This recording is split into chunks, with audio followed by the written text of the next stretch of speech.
No more bad government in Nigeria. Nigeria what? The only media that have been consistent speaking against the bad government and for the purpose for reformers. Nigeria what? Yo!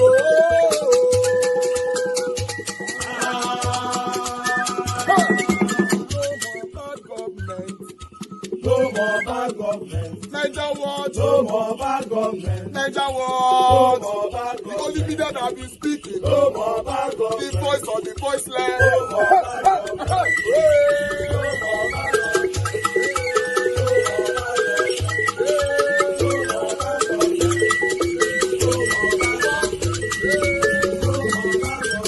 Niger what? No more bad government. For the poor. No more bad government. Niger what? No more bad government. Niger what media? No more bad government. No more bad government. No more bad government. In Nigeria. No more bad government. No more bad government. No more bad government. The only media. No more bad government. The number one media in Nigeria. No more bad government. That have been speaking against government. No more bad government. Niger what? No more bad government. Niger what you? The voice of the voiceless. The voice of the voiceless.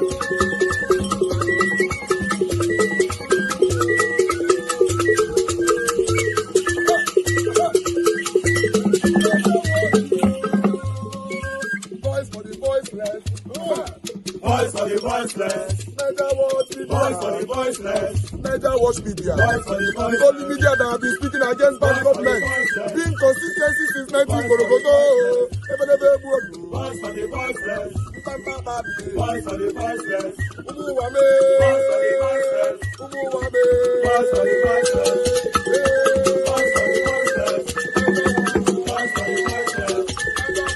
Voice for the voiceless. Voice for the voiceless. Voice for the voiceless. Niger watch you. We have been seeing all you guys have been doing, and we recommending to everyone in Nigeria, saying that you guys are the number one. Niger watch you.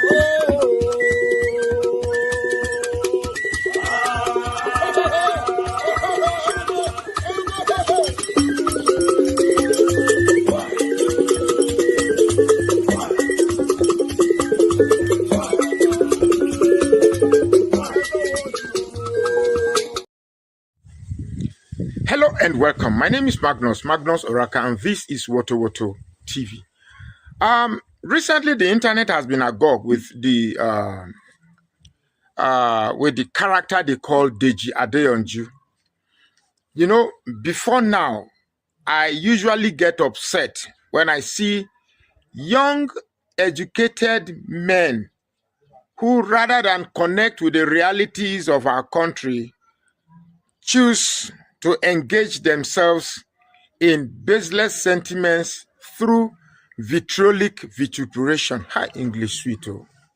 Now, why do we have the likes of Deji Adeyanju? Why?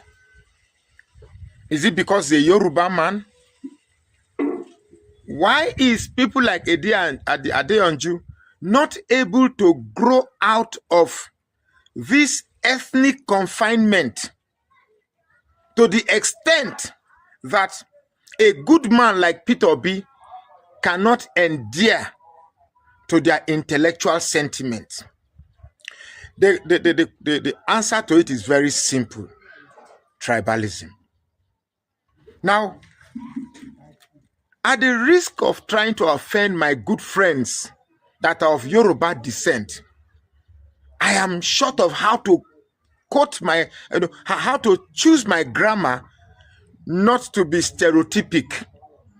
But the truth still remains. What type of bug bites you to the extent that you do not see what is good? Trust me, if Peter B were to be a Yoruba man, every Yoruba man would have been proud to have a Peter B as their champion.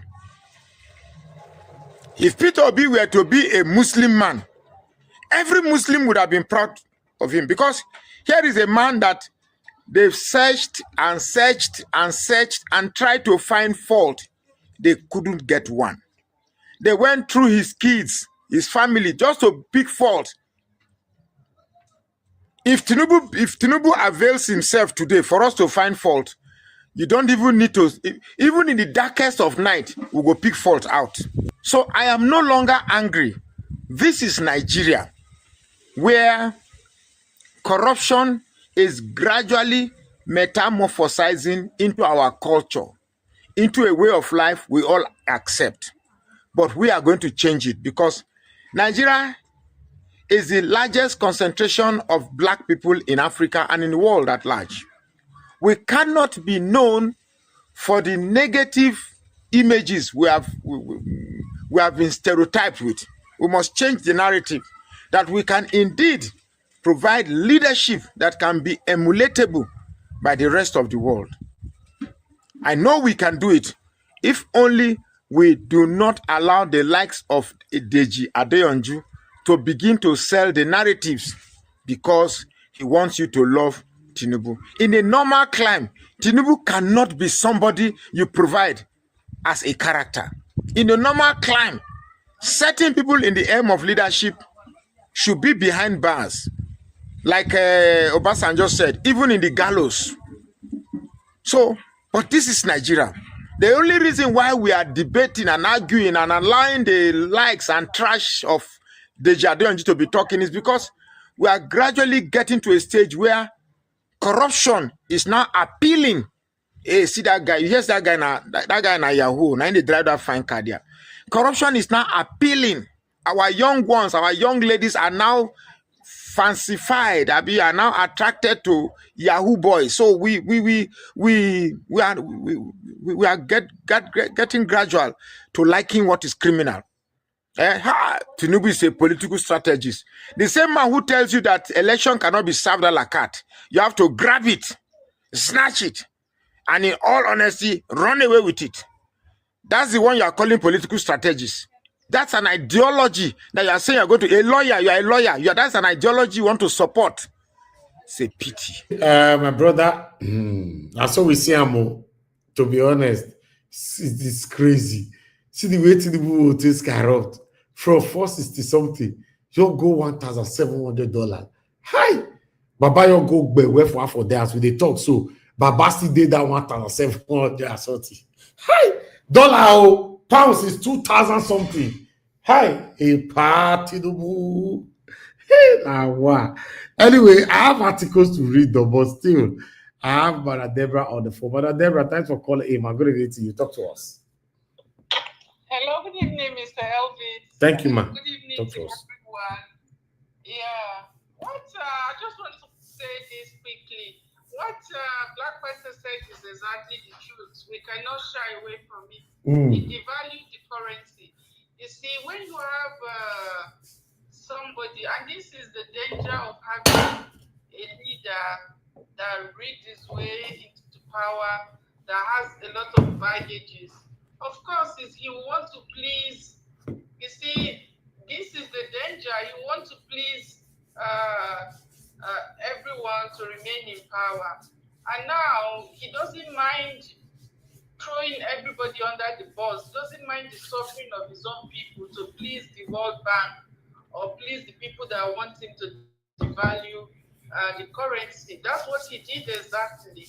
So you can see that he doesn't care about how this is affecting everyone. So Tinubu is just doing the bidding of the people that put him there. You see, like Black Panther said, the other former president did not do it because they understand the implication that will have on the country. But when you have a president that has all these baggages, that he knows that the foreign powers they know everything about his past criminal conviction, and you see that's why they are all silent. So he obviously is going to do their bidding, even if they tell him to devalue the currency to zero. Tinubu is going to do it, and he doesn't care so long as he remains in power. And this is the danger of having somebody like that. He wanted power so badly that he would do anything to stay in power. I remember one video that you showed. I think I saw it in one of your broadcasts one ITV broadcast when the man was analyzing the danger of having somebody like Tinubu, that if they don't remove him, he said he would do everything, anything within his power to stay in power, you know. So it's going to be worse. It's going to be worse. And removing a man like that is not going to be easy. It's not going to be easy. So we are really in a very bad situation. You can see the wife now came out. In fact, when I saw that video of his wife, I thought it was AI. Me too. Mother Deborah, that was what I thought. Oh, that today I can't say that thing was real. They not get shame. Kai. These two people, those two people who marry each other, they not get shame. They are so disconnected from the reality of Nigeria. You see, I thought it was AI. Her husband is doing is the same thing that she is doing. When in the history of Nigeria we have a first lady that will come and sit down without shame, shamelessly asking for money. What is she going to do with the money? With everything that has been going on in the country, this woman did as if she's not hearing. With all, you would think that even like the incident of that girl that passed away in Auchi, or so some of the tragic things are happening to young girls and in Nigeria, you think that this woman will even come out and show a little empathy or even say something. She will do as if she's not hearing what is happening in Nigeria. Herself and that Tinubu man, they are void of any kind of empathy in them. As worst as Buhari was, we never saw his wife coming out on national TV to do what this woman is doing. At least Buhari's wife was still pretending a bit. But you see these two people, Nigeria don't enter one chance. But at least, Oluremi Tinubu is better than Buhari's wife now, since she's not pretending now. I don't understand. You said Buhari's wife was pretending. This one is not pretending. Yeah, I don't know what to say, but if I have to compare with what these people have done in 2 years, I don't even know to say which one is better, because I think they are going to be worse. So far with what they have done in the speed of 2 years, is even beginning to be worse than what Buhari has done in 8 years. I'm telling you, it's beginning to be worse. For this woman to on her ring light and come out shamelessly to say people should send money to her. What do you mean? What do you mean on her ring light? How can president's wife be only ring light now? I don't understand. Yeah, because they no longer have shame. For you to come out publicly and you are saying something like that. Yeah. Even if somebody has given her that idea, I think if she is even somebody that has some humanity, knowing what the situation of Nigeria, I think she would even say, no, I don't think it's a good idea to come out and make such a speech.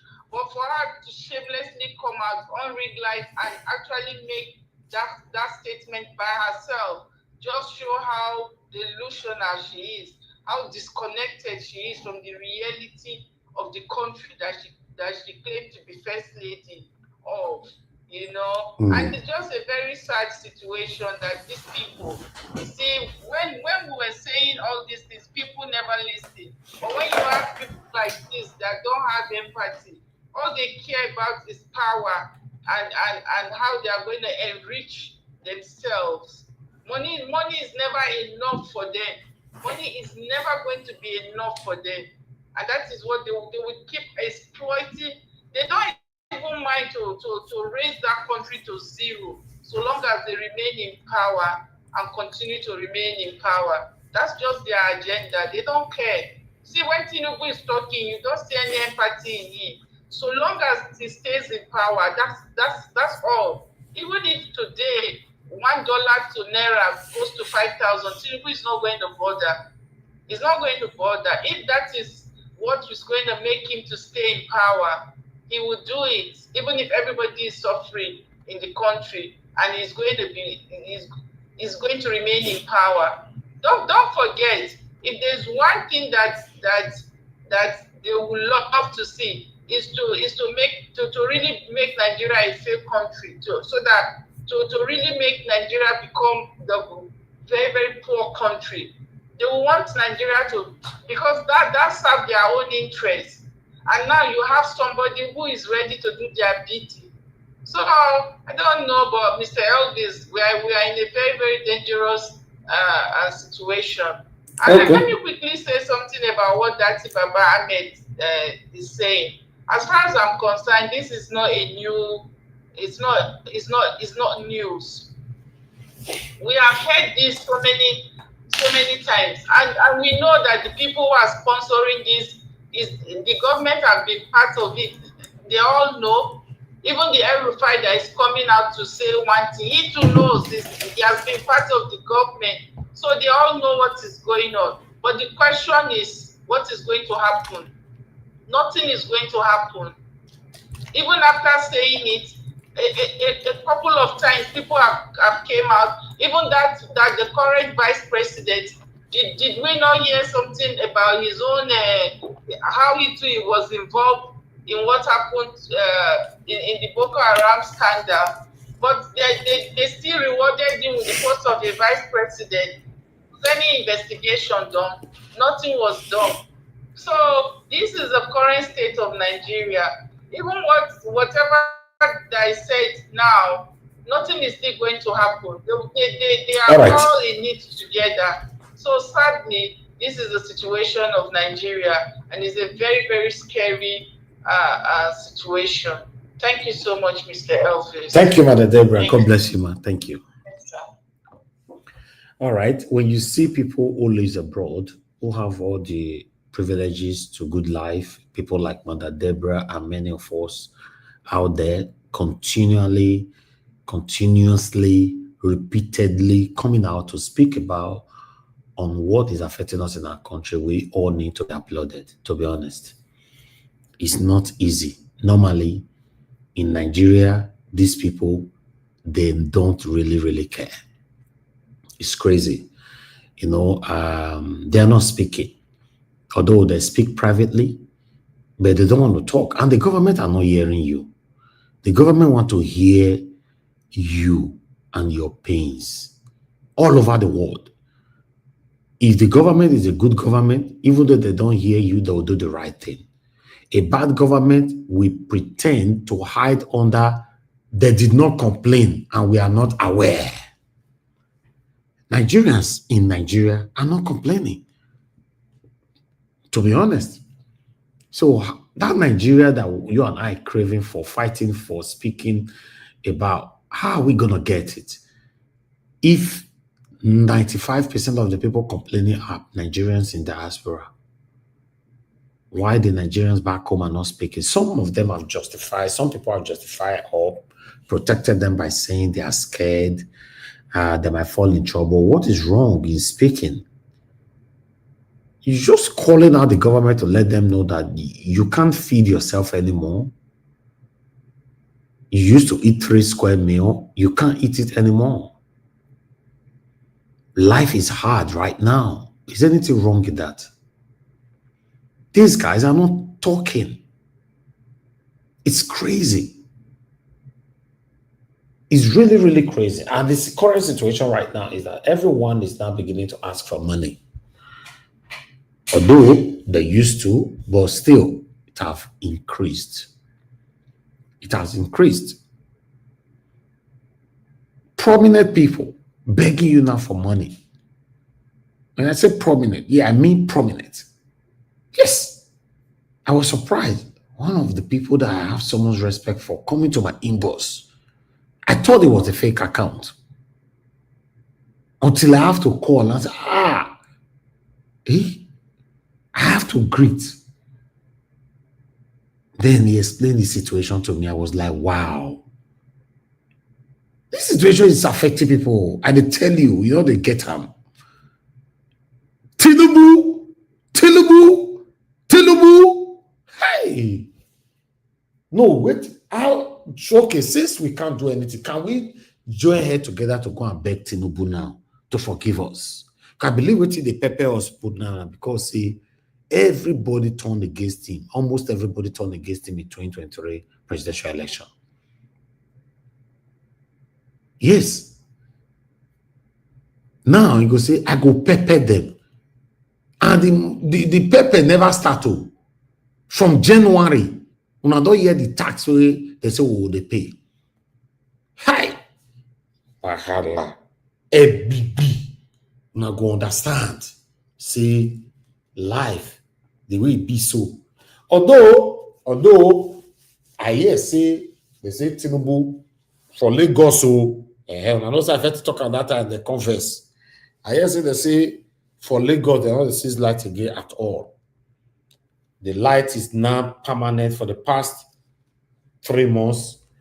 You know, the fact that they leave the light on straight 1 week, 2 weeks, no blink. It never happened before.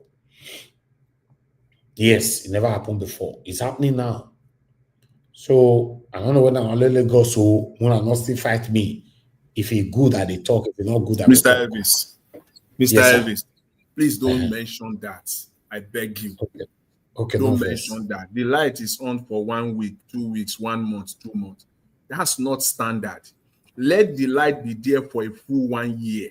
Then but at least it's better than where we are coming from. No. You see, that is the Don't say that to Mr. Elvis, please. Now, you see, it's just the way people say now. So you just show us a video now. I love that. Somebody took time, that video.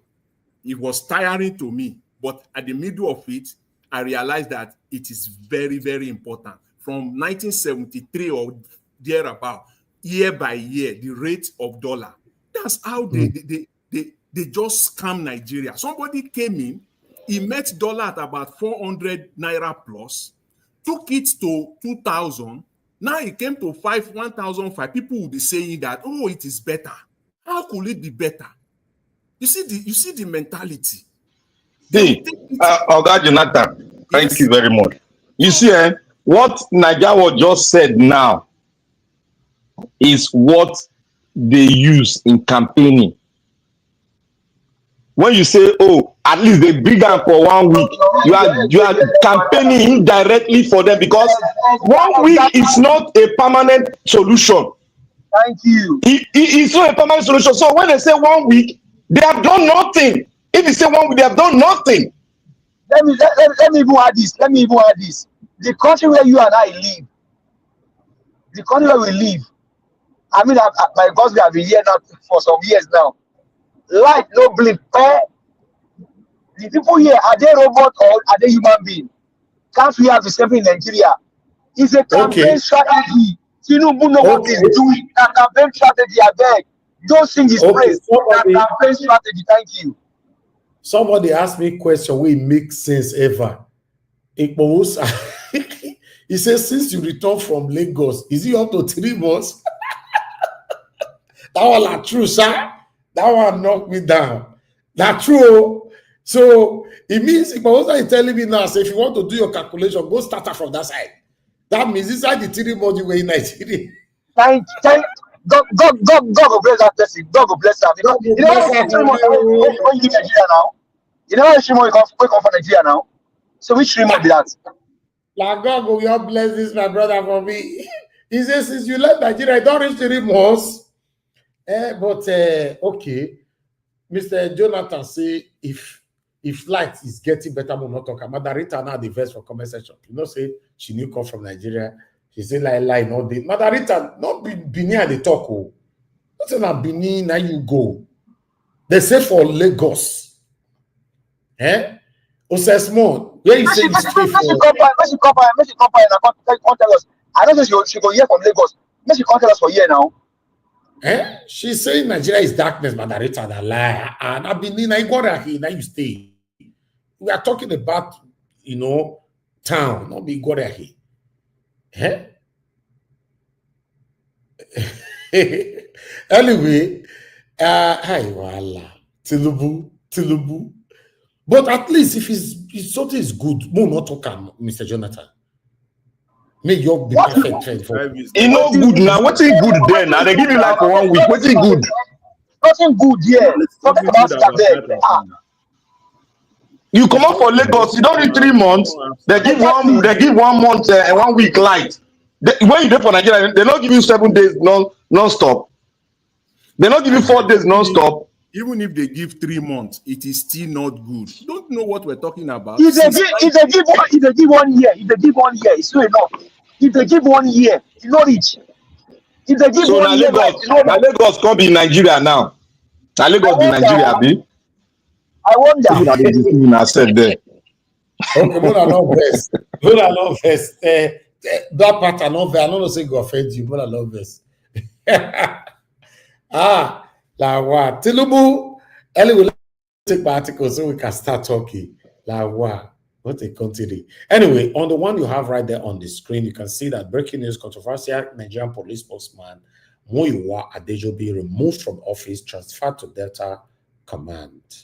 You know, the long-serving and controversial public relations officer of the Nigerian Police Force, Muyiwa Adejobi, has been removed from the post at the force headquarters in Abuja. Sarah reporter, I talk this one. His deputy is expected to take over him and proceed to Delta State and command.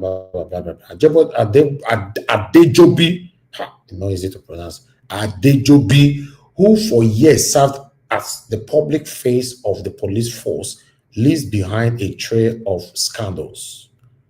Yes, you know, I know that this man deal with so many people on social media. He arrested so many people on social media. If you just call, you'll be arrested. If you do anything, in fact, they look for give us a mandate where they say jump barrel. So now you don't come on now, give us a mandate, you are free now. You know. So I said don't remove her. You know, when we tell these people that power is transient. Why come here? I mean they look for right. No, so now you that they fear la. You don't the beat you don't beat Tinubu. I'm not sure anybody don't beat Tinubu like that. And the good thing about it is you are a Yoruba man. It shows that you are not tribalistics. I love that about you, my dear brother. But meanwhile, you know, that was the first article. Let me take on the other article that I have here, Chapali. Then we have this one here concerning Samuel Ekpa. I don't understand. Our people, our Southeasterners not talk for this Samuel Ekpa matter like that. What happen now? I not shake body. I don't understand. Are you disappointed or are you were you caught unaware? What's happening? I know say today now what's the offense of people? Normally, what happened? Since this was projected for the past four days now, if I'm not mistaken. You don't understand that. So everywhere you're quiet. What's the apple? What's happening? I'm calling you guys out once again. My wonderful family Southeasterners, what's happening? They catch this Ekpa, the satanic Ekpa, and all the satanic supporters, they're angry. And some of the satanic or most of the satanic or all the satanic supporters of these satanic Ekpas are very angry with me on this particular speech right now. I don't understand. Now, Tinubu. We are talking about the satanic Ekpa that bites so many people with his satanic speech and all that. Now, don't come out. When did they happen? And wow. Anyway, IPOB once again denied him. IPOB forbid him. They denied him. They outcasted him. Say they are, you know, in fact, they send warning to those of that will be satanic people where they support him. Say, wait till he do so. Now you go be the next person if you don't learn now. IPOB, that person will talk. In fact, what be the name of the person will talk? Or the whole IPOB, God go bless you now. When I put this right up together, I don't go read now. Not talk where. When I talk where, I'm proud of you because you guys, that make me talk and now say you reiterated, you stated again, once again, that this man was not part of you, never be part of you. So I like that. You know, so to be honest, the way some people they behave, Mona, they remember all of us get eyes and all of us get ear. Yes. Because in case you guys don't understand what my ideology stands for, my ideology is to fight against anything that is wrong. I repeat, anything that is wrong. If my papa is involved in the circle of that wrong, I will call him out. If my mama is involved in that circle of wrong, I will call her out. She's right there now. If you know anything about anything that my mama don't do privately or anyhow, and you know, join the panel, expose my mother here. You understand? If now my papa join panel, not call me privately. If now me, anything you know, say I don't do privately, anything that is secret, that you know is against my preaching, but I'm hiding it, I'm wearing a mask or something, join this panel and expose me, or God will punish you as you silent forever. Now, let me come back to some of you. I foresee some of you on my panel, but let me say some of you on social media. Some of you now they go many platforms. I know my people will not they move from one platform to another. I know that. I still know my people where they move from one platform to another. That's fine. I don't mind. As long as you stand for what is right, follow any platform where you like. Me know you'll get problem with that. But I don't see you though destroy this satanic ekba where they give CCS for a year. And I'm not sure you don't destroy for another place. It may be you don't do amo. I don't know. But we cannot continue to be deceiving ourselves like this. Yes, it's wrong. Yes, let's be honest to ourselves. You were the verse for me so now. You know, you did your living room with the verse. You know, see, there's one window near your living room for there. That window, open up from there, jump, make you walk by. You don't deserve to leave. If you are angry with me right now with this my speech, just jump. And if you know so not be upstairs, they leave. Open your front door. Find car where they call your own, put me by yourself. Because you cannot pretentiously be speaking against what is wrong and selectively, I repeat, selectively be speaking against what is wrong. But when they affect your papa, they do what is wrong, you now be silent. It is wrong. It is wrong. You can never be my friend like that. You cannot be close to me like that. I cannot. It is crazy. Because just imagine everywhere you're silent. What did happen? I pick this call from Ogai Fine. Thank you, sir. Calling all the way from Enugu. Talk to us, sir. Good evening to you. Good evening, Elvis. Yes, sir. Good evening, Mommy Diaspora. Good evening, the panelists and everybody in the comment box. Elvis. Yes, sir. I heard you calling us out. Yes, sir. No verse, sir. EPA has never been part of us. Let me be sincere. It's been long. IPOB disowned him when he started this satanic act. IPOB disowned him. He's not part of us. People that are following him, as far as I'm concerned, most of them are the problem we have in Igbo land. People that are following him. Because they always ascribe whatever EPA is doing to IPOB, which is wrong. So, it's his own cross. So okay, sir. Let me ask you a question, sir. Mr. Ifeanyi, thank you, sir. Yes. Calling all the way from Enugu, I always appreciate you. If EPA was not part of you, but EPA was doing something wrong, the same way you are not calling out, for example, now Tinubu is not part of you or anything. He's just a president. So EPA is in Nigeria, although claiming to be a satanic prime minister of Biafra. But okay, it's an Igbo man, fine, exactly. So but what happened? No, my concern, hold on, sir. My concern is that even though it was because somebody just wrote on the comment section now the same thing you are saying, messing. Foster is saying, now the canon we know EPA was not part of us. Okay, if it was not part of you, is anything stopping you from criticizing him or celebrating this 6 years, even though it's not enough? No, the issue is that if you notice, IPOB has already issued a statement. IPOB has already issued a statement. It's never, when things are happening, the moment he started derailing, he was suspended. and he now decided to form his own government. Imagine forming a government in a country that has a government. You don't do that. So, Okay. To me, I don't even discuss it. All right. Because anybody that is causing the deaths of people can never, no matter who you are, no matter how you are, even now they come today, if he comes out and he causes the pain of people in the southeast, I will call him out. Okay. Most of the time, you see people that support some of these things that way are people that are indoctrinated. And you know, it happens everywhere. There are some people that are dogmatic. They don't even look sideways. They don't look anywhere. They just follow. Thank you, sir. Thank you very much. That's where the problem is. Thank you, Elvis. Thank you very much, sir, Mr. Ifeanyi. God bless you, sir. All right. My concern is this. Although I have so much respect for IPOP, because these people, me myself, I can even be their spokesperson to defend them that right from day one, they have denied this satanic ekpa. Yes.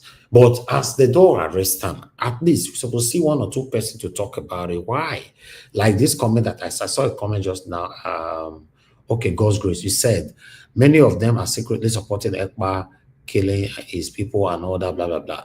I can say some of them, not many of them, some of them. Yes, I agree with that.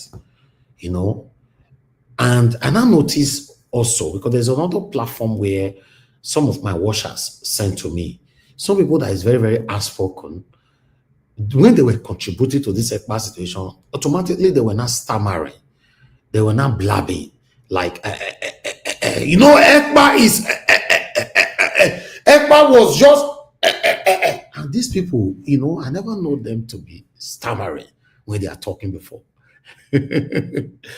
Anyway, we have a long way to go in Nigeria. Let's be honest ourselves. Yes, we are too selective in our judgment. That's the only part that is killing us. We are very, very selective. Today, I was actually educating somebody concerning this selectivism. It's very, very wrong.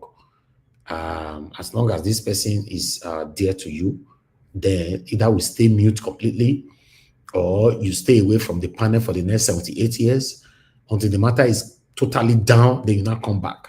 It's something else. I want some people to know that election is around the corner. Yes, election currently now, how many people will get for my panel? Let me see how many people I get for my panel now. Total of us here now is 7. The panel take over 15, right? We have 7 right now.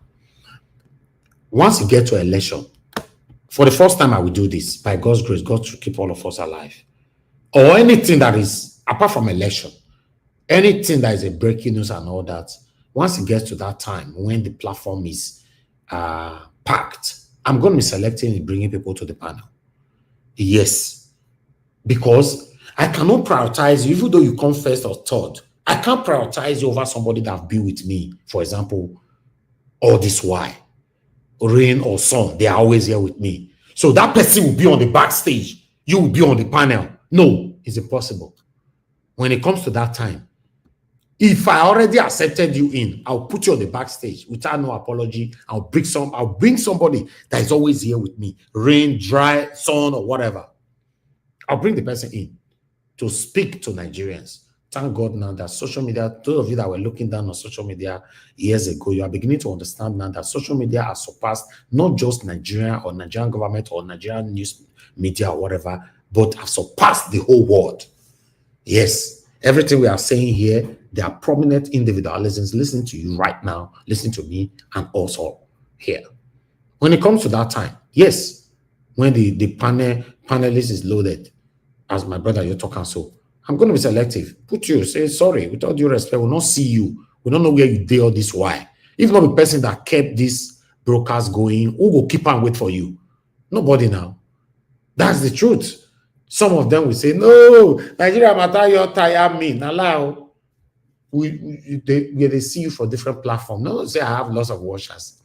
I mean, I never tell you before, say, all the front runners, 99% of all the front runners that talk today that you know in Edo State, I brought all of them to limelight. I have washers. I have people everywhere.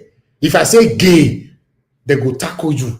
So I have them. They normally reach out to me. See this guy. Wow, I've never seen him in a long time. See him. We see him for the social platform. See him. If they follow this platform, they go see him. You know, but that's fine. I don't mind. If you are in any platform, please speak truth to power there. What you don't want to come here to condemn in another platform, because remember, you are talking to all of us. You're on a public space. Speak truth to power. They also contact me. This person they call your platform before. We never call your platform for a long time. If you see what he talk today for one platform like this, now God go bless her. Now God go bless him. I will be very happy with that. What they say all of you now, you're the select how I want to talk. How I will talk about. It is wrong. It is wrong. Now, no say, my talk, they make many of them the verse sometimes, especially when it's not favorable or is not in your favor. But it's the truth. Somewhere bad thing happen. Now, another people they talk about them. They will hear and say Tinubu they fight with Chetima. On a one can talk. Or on a one go on another platform talk. It doesn't work like that. For me, I don't get any issue for some of them way one fee say, the way you have to talk, so I'm not gonna go to platform again. Don't worry. People don't do it before you before. People don't do that satanic act before you.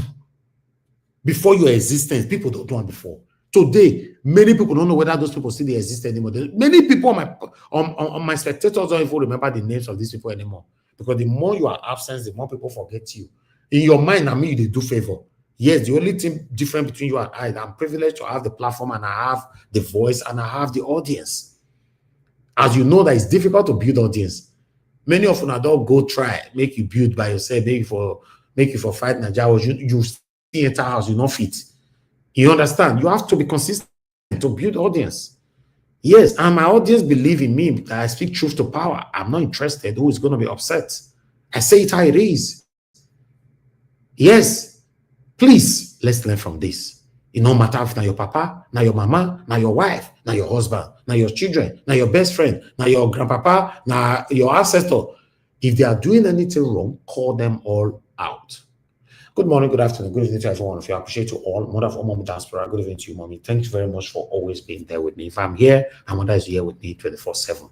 Abu Azi, I'm very, very grateful. Thank you for always being there here with me. And many of my commenters right there, I'm not even talking about my wonderful, consistent panelists.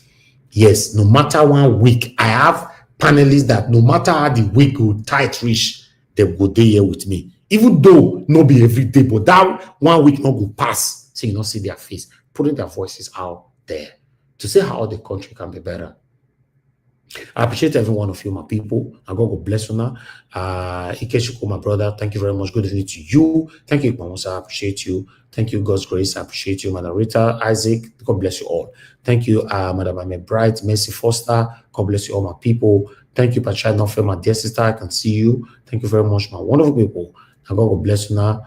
Mike Akiambare, Mr. Johnson Emmanuel. Thank you. I've tried my best at showcasing many of you already. Pius Moye, I can see you. Thank you. I'm gonna go bless you now. I like us to move on right now. Godwin, I can see you as well. But let's move on, my people. Liberty Anthony just coming in. I'm gonna bless you. Press on the like icon to share. For those of you that already super chatted the platform, Mother Peggy Modi, thank you very much, man. Good evening to you. Thanks for all that you're doing. I'm always grateful. I find Anako, thank you very much, sir. I appreciate you. I'm very, very, very grateful. Yes, for those of you who don't know, say you can super chat us from Nigeria with Naira. If I have done this repeatedly, you can always do that. Yes. If now 1,000, put it there. It goes a long way. He encourages us to do what we are doing. Some people say, oh, I don't want to help. Maybe I don't already get money. That's how satanic people think, to be honest. You know, I know lots of people who fear not going to let me go even look up to them, but when they go live like this, people bless them with super chat left and right. You know, yeah. For example, now the Igbo side, no, you go there. Let's talk about Nigeria. Let's talk about Pastor Jerry. Pastor Jerry, I guess over the watch him, right? How super chat the rain. Don't you know that Pastor Jerry is a billionaire? You know, Pastor Jerry gets over 10 billion naira from super chat. You know, I think over 2 billion, 2.something billion every month. You know, from super chat every month, 2.something billion naira. This one was officially announced. So yeah, And people still doing it. So I don't know where you people do your own to say, okay, he's doing well, right? Listen, if you don't encourage what you have, in most cases you lose them. They don't have the energy to criticize, just like the way people are fighting Very Dark Man just now. Very Dark Man is not a perfect person, but what Very Dark Man is doing, many of you cannot do it. Let's be honest to ourselves. He never tell you one day say be perfect person. He don't get the way we talk him. God forbid say you're by tomorrow, say the guy on their life again tomorrow. Some of you will move on. You're not going to care whether they exist. See, look at the way they are fighting him because of what happened on Fina sister's root situation and all that, blah, blah, blah. It's not the government. The energy we are putting into call out Very Dark Man, how come we're not putting the energy to call out Dangote? That's the problem that we have in Nigeria. Me now, never tell them before say I'm the perfect person. God forbid say I make mistake tomorrow. You see the way some of them now here, the way satanic man that look they talk. I don't know what he talk. I don't know what she see where she talk. You understand? Some of you here will do, oh, you forget all the good.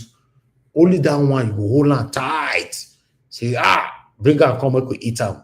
That's what they do to Very Dark Man right now. Even though he not do anything wrong. He not do anything because he only withdraw. He called Fina a betrayer and he withdraw say no one talk for the matter again. And the girl can later die. All of them say no, na Very Dark Man I want hit his head, not be Dangote. It's crazy. It's crazy. And the people who they fight Very Dark Man now, there are people in the like of satanic Madam Luke. Yes. All those kind of people that they don't have destination, they don't have mission, they don't have a vision, they don't know what they are fighting for. They are just there because people are there. That is what we call conformity. They are only conforming to what people are doing. At that particular moment, people dissolve. They also dissolve because they were never having any kind of ideological view on what they were doing. Yes. But for those people that have ideology, have a mission, have a vision, have a destination of what they are fighting for, even though everybody dissolved, they'll still stand still. Say, no, this is what I'm fighting for. For example, my brother yesterday, Mr. Alabo, in the process, I'm saying that, oh, this whole thing is discouraging, is this, is that. He was here encouraging us that no, we have a mission. We know what we are fighting for. What this satanic man that look and people fighting a Very Dark Man, they don't know what they are doing. They are just everywhere. So please stop just now from fighting this man, Very Dark Man. Thank you very much, my people. I appreciate every one of you right there. Let's start talking. I'd like to start from the first person on the panel today, which is my brother. My brother.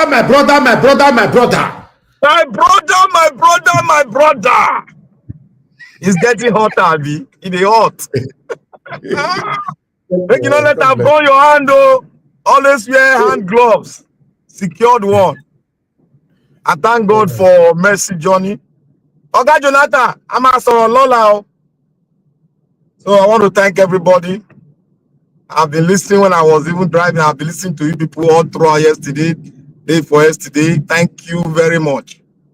I want to thank Mommy Diaspora. I think I got 16 minutes or thereabout. I want to thank Mommy Diaspora. Thank Niger Wash, who was almost getting tired. I thank God that the voice of wisdom spoke yesterday and he was revitalized. Okay, let me say something. Let me say something, my brother, before you thank people. You will continue. You start afresh again. Let me just say this. My people, you know why I was, for the past couple of days, I was a bit tired. You know, what is happening? The reason why I was losing interest. It's just simple. You know, I'm currently in Nigeria. I'm back to Nigeria. What I saw when I returned back to Nigeria, I was disappointed, from the people, from the country and everything. How people decided to be silent over what is affecting us. I just said, are we ready? I'm speaking right now from Nigeria. I did Nigeria. And it's crazy to see that this whole thing is still like this. When I talk about light just now, you really love this Nigeria. You know if you leave Nigeria at all. No, because yes, if you say I love Nigeria, sir, yes, I love my country because I don't have another country. I love Nigeria far better than UK.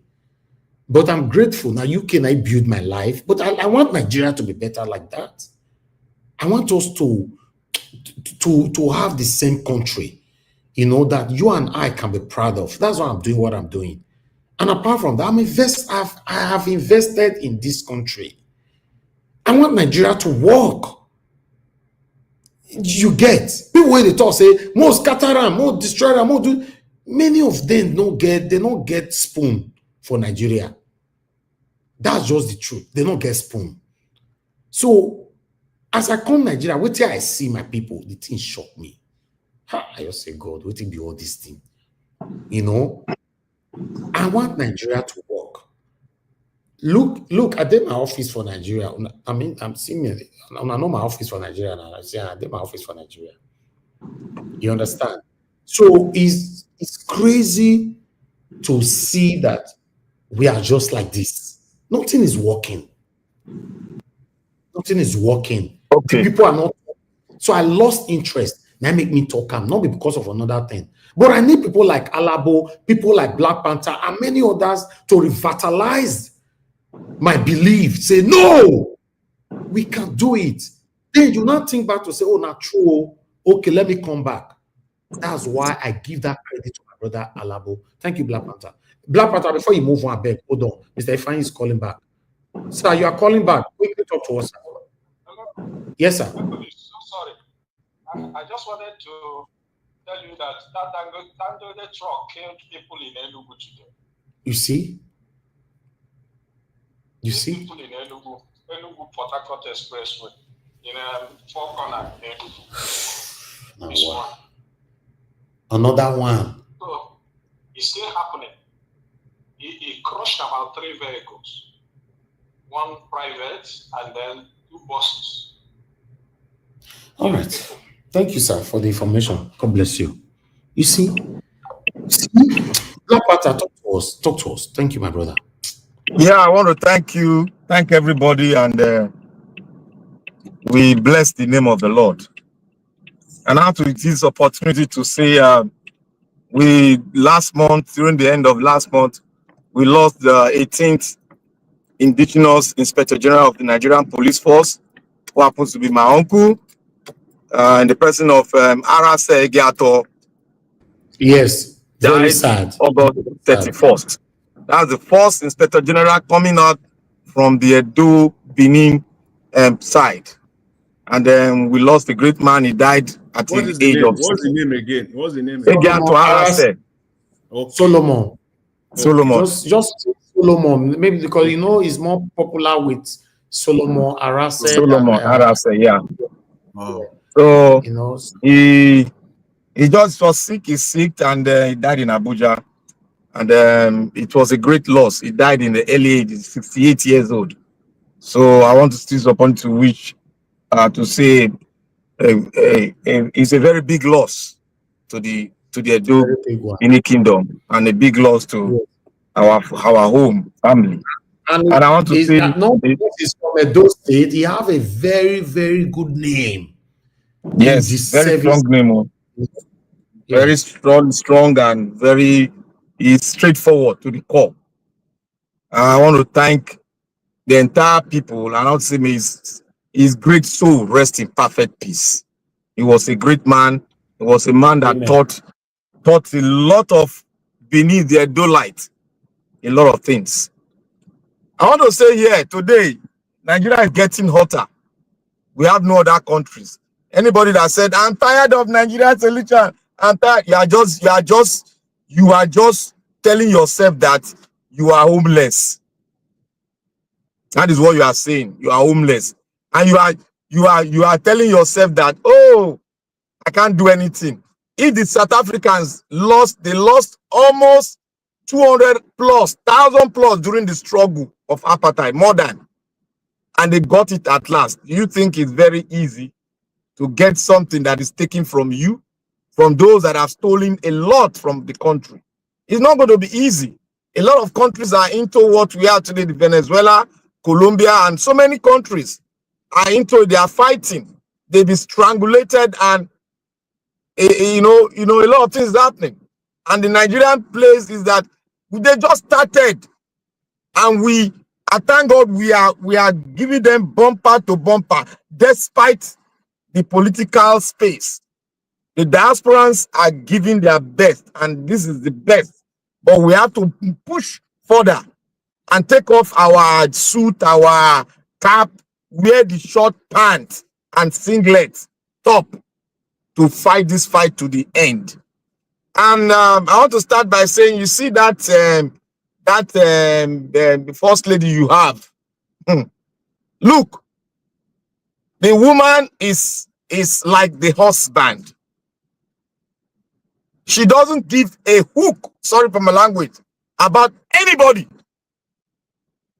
A woman that said he's going to take the Yoruba lady from the hands of the Igbos, from his husband, a man that relegated a tribe. She started the whole tribal issue, and he encouraged the husband to go ahead with it. She did it. I know when she started it. If you don't know, go and check the media. You see right there. And I want to say here that the politicians are working in cahoots with the pastors, the religious body. It's like they are twin. You see, your pastors, your GO, they don't care about you. They are telling you to come and donate to their building. They are building 100,000 capacity all over the place. They are using the money you have given to them. They will tell you that God is the one that provided. Did God open a bank and give them money? That's the question you should have asked them. Did God have an account number and he now signed a check and gave it to them? The money came from the Nigerians. From some of them that is stealing the wealth of the nation, and some of them that are tilling the soil, diligent, want to contribute to the well-being of the country. They lure them ignorantly, because ignorance is the order of the day in Nigeria. Worshipping Mammon. They think you are worshiping God. They are all Mammon worshippers. That is why their end will be a disastrous one. I just make mention of a pastor who is sending billions in a day. That one is not a pastor now. I know when he was ordained now, when he was given a sword by a Ghanaian pastor who is more or less a gangster in Ghana. He gave him a sword. I saw it. I looked at it and I laughed. So when people come and say that man, what is his name, Jerry? What did they call him? Says a pastor. I just laugh. That the pastor that is wearing cloth that see the cloth is a rag. A pastor that doesn't care about the poor, the needy on the highway, that uses helicopter to fly, doesn't care about whether they build a road for you, doesn't care whether you eat 3 square meals a day, and it's still inside that non-eating of 3 square meals a day, he's still asking you to come and contribute. And the gullible one, I will say to you, ignorant of the scripture of God will not make the Lord have mercy upon you when judgment comes. Ignorance of the scripture personally will not make the Lord our God have mercy upon you when your book is open, when you are no longer on earth, it's open to you. You will not say you did not know, because the scripture is open to you, for you and I to know. And I want to say here, the Nigerians that are clamoring, oh, they want to Islamatize Nigeria. Are you getting the story now? Are you getting it now? Are you getting it? When we got a very strong security informations and we tried to understand it, even the one America gave, I won't say too much now. I want us to get inside. I won't give you the latter of it. It looks like a straightforward thing, but there's something behind it. They are talking to someone. They are talking to the Nigerian politicians. They are talking to them.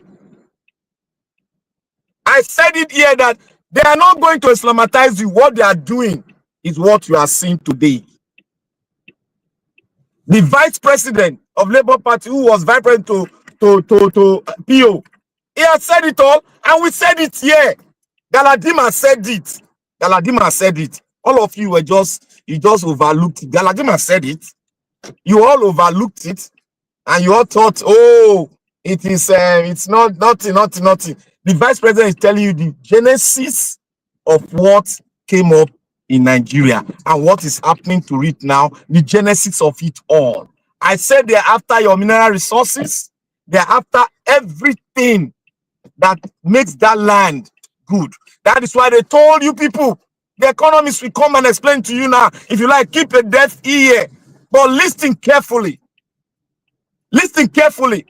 They have to make sure that they bring down your currency so that they can come in. They have to make sure that they bring down your currency so that you can come and borrow more, tying you to where they can take off your neck, your entirety. They will take it off. They want to tie you to a wall so that you don't have any other option but to depend on them. The economists will explain it, but I'm going to use wisdom to tell you all that this man you have does not care about a living thing. The people that are into drug, they always say this: my family is my society. Any other person is a prey for me to make use of. So therefore, you all should get the person you are having in government now. His family is his society. He doesn't care about any other person. Likewise, his wife, because his wife is part and parcel of the atrocity committed in America and is still committing today. She is aware, she's part and parcel, she played a role. Because what she's doing today, she's telling us she doesn't give a damn about anybody, but we should give a damn about her. Come and contribute to my birthday. Come and give me money. So that you look at this, she's poor too. She's enjoying everything. She doesn't have anything. Remember, she donated billions of naira just 2 or 3 months ago. These are the people that they say they don't care. They don't want to take from the government purse. But she donated billions of naira. Where did she get that money? Does she have a company? No. Does she have a company? No.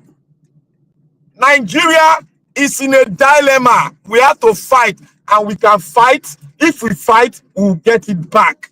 Because they are all human, and we are human.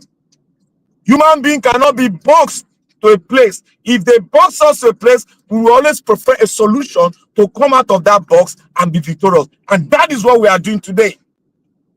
This 21st century is a war of information. If you don't have information, you are gone forever. That is what is going on. Nigeria, what an affiliate, all these guys have an affiliation with what happened to the Libyan government. And if he had succeeded, but for God to do that for us, he didn't succeed in Libya. Therefore, these ones here will not succeed, because what fed them in Libya is no more. They are only coming here to feast because our politicians accepted them so that they can make us, all of us, be scared, look at the problem, and don't focus on what they are doing. This is what they are doing. That is why I tell you, this man here, this man in power, is only going to fight with money. He doesn't have the people to fight with him. He's only going to fight with money. We have known what is coming on. They are telling us, they are in their camp, they are telling us the figures that is going to bring in.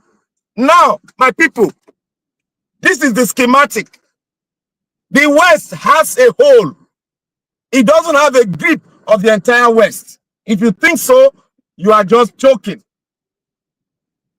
He has to make use of the Niger Delta region to take that one so that he can fill in the gap and get the to match the population that he needs to get the election. The main battle, and that is what I call the battle of our life and our existence.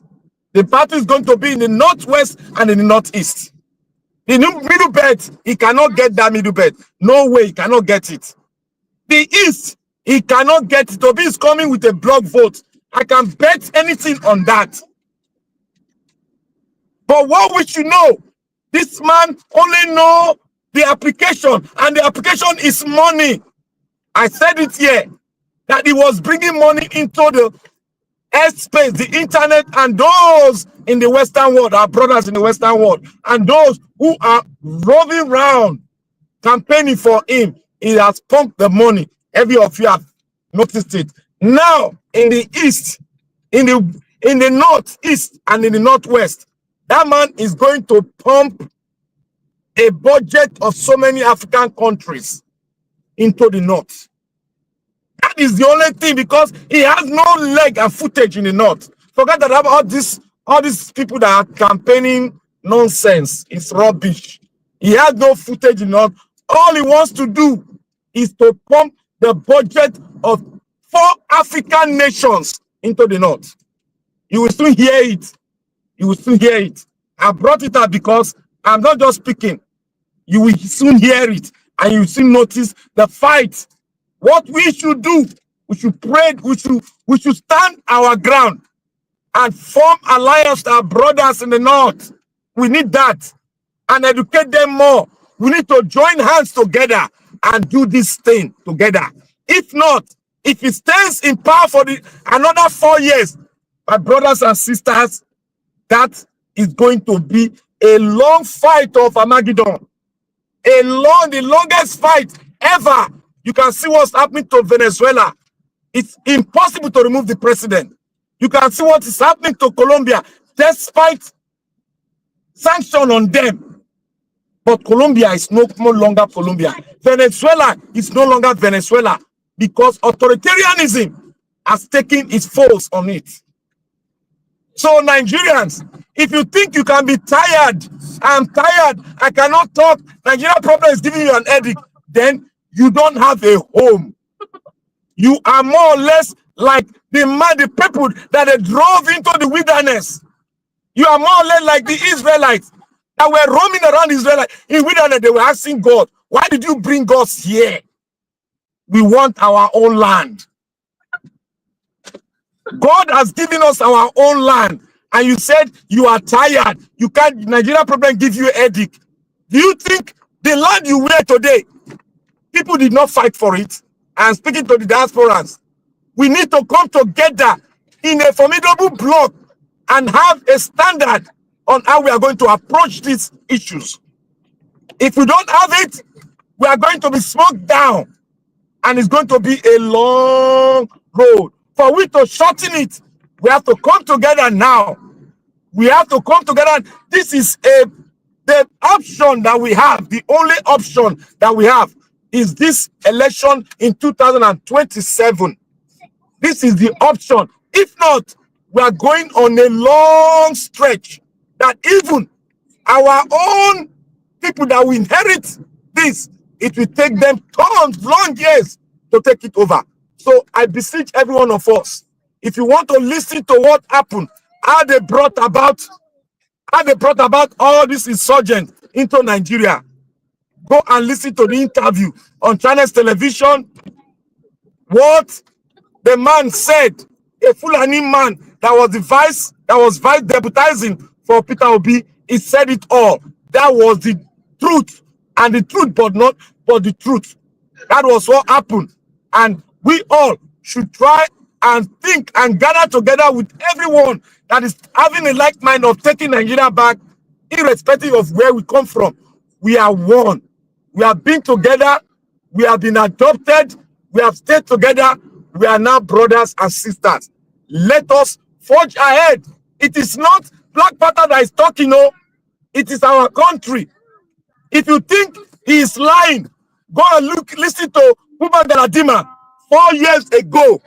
He said it, but people did not listen. But now, this honorable, our vice president, by God's grace, is going deeply and giving the interpretation of what Galadima said when Buhari was in government. My brothers, I tell you all, this is the time for us to come together and dig it down, have a standard, a formula, which we are going to participate and enlighten our people.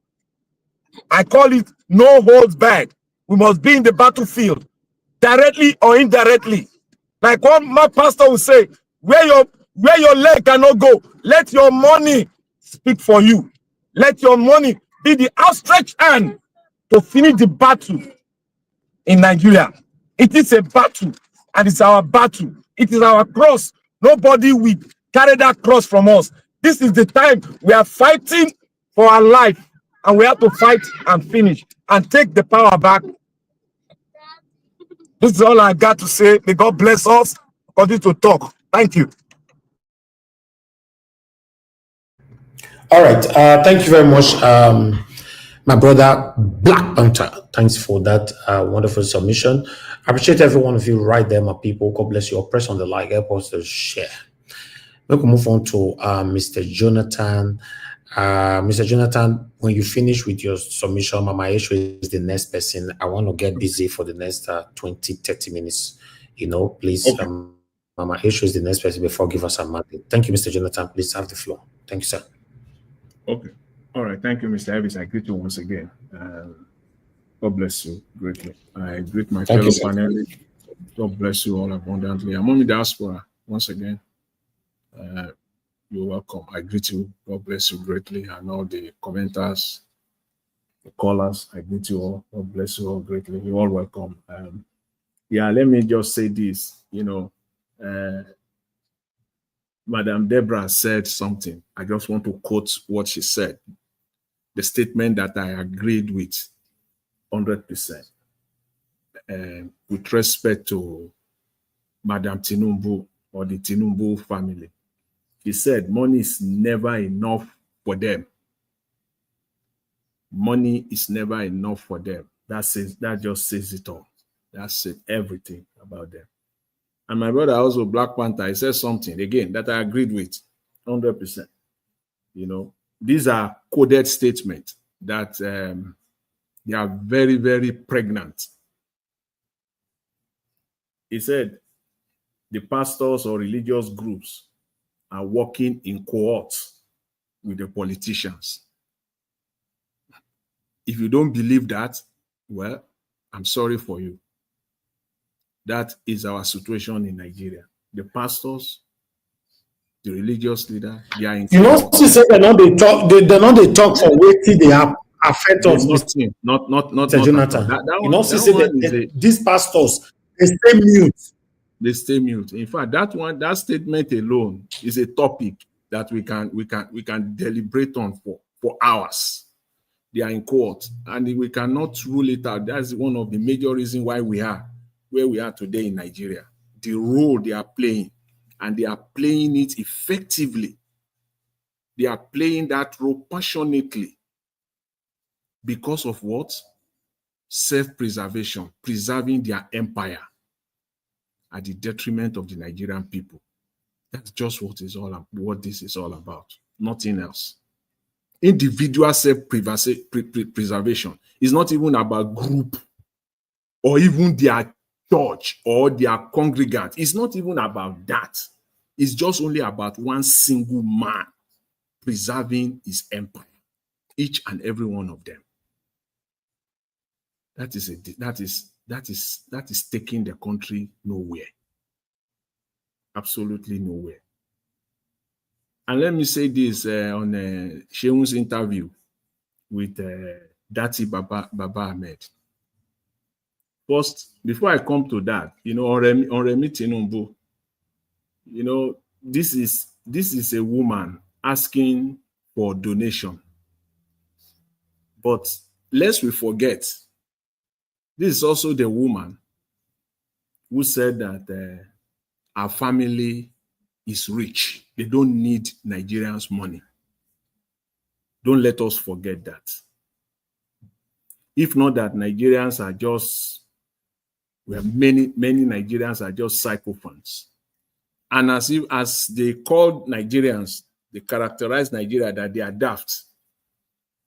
How could we quickly forget that fact that this is a woman who said that they don't need Nigerians money. They don't need Nigerian money. And the same woman coming out. I don't see the connection of you coming out asking for donation and tying it or connecting it with the National Library.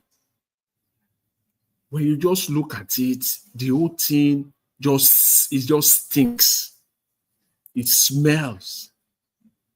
And these are the people that are superintending over us in that country. But I'm not surprised. I'm not surprised. I don't know whether it's the anchor here today or one of the videos. Somebody said that Nigeria is not progressing. Obviously, the country is not progressing.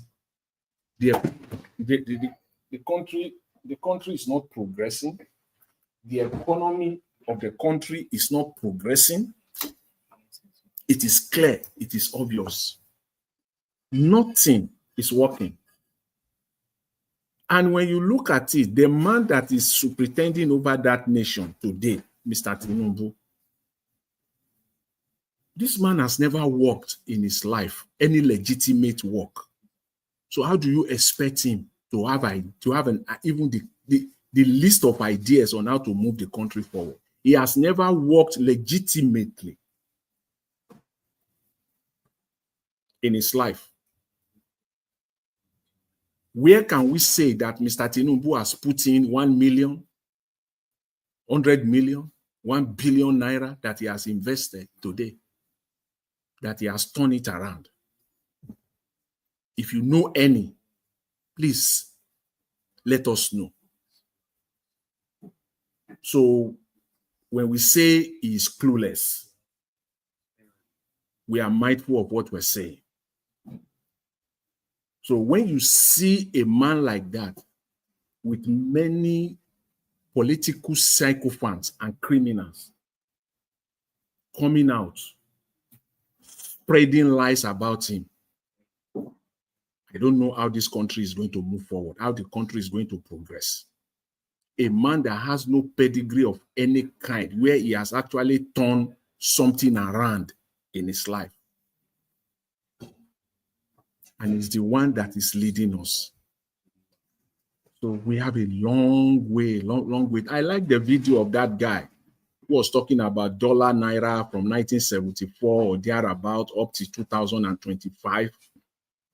At least that's a bit of education for every one of us, including myself, being specific as to where we are, 40 years ago and where we are now. I've never seen the currency of any country that really wants to move forward drop at that rate of almost 5,000%. I've never seen, no country can progress like that. It's not possible. So in conclusion, Nigeria is not progressing. The economy is not progressing. And worse still, we continue to put the worst of us to lead us. Now coming to Datti, because that's where I just want to spend the rest of the minutes that I have. Sheun Wakibaloye, in trying to interrogate Mr. Datti as a journalist, he asked some questions that are so annoying because he's a Nigerian, and I believe he's a patriotic Nigerian. So those questions were not relevant at all. For anyone who say, okay, you are patriotic, you shouldn't have come up with those lines. when Sheung said what Datti was saying was a political gimmick. I don't know what is political gimmick in exposing insecurity, exposing those that are behind insecurity in Nigeria. I don't understand the political gimmick behind that. If there is any political gimmick, it is those that are in power. They got themselves into power through insecurity, and they want to continue to perpetrate themselves in power through insecurity. So insecurity is going nowhere in Nigeria.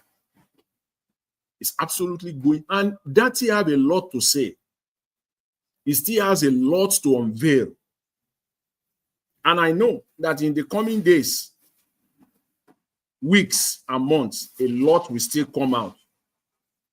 A lot will still come out from Datti, especially with respect to insecurity in Nigeria. I'm very, very sure. Today he was ready to spill it out, but there was no time. There was no time for him.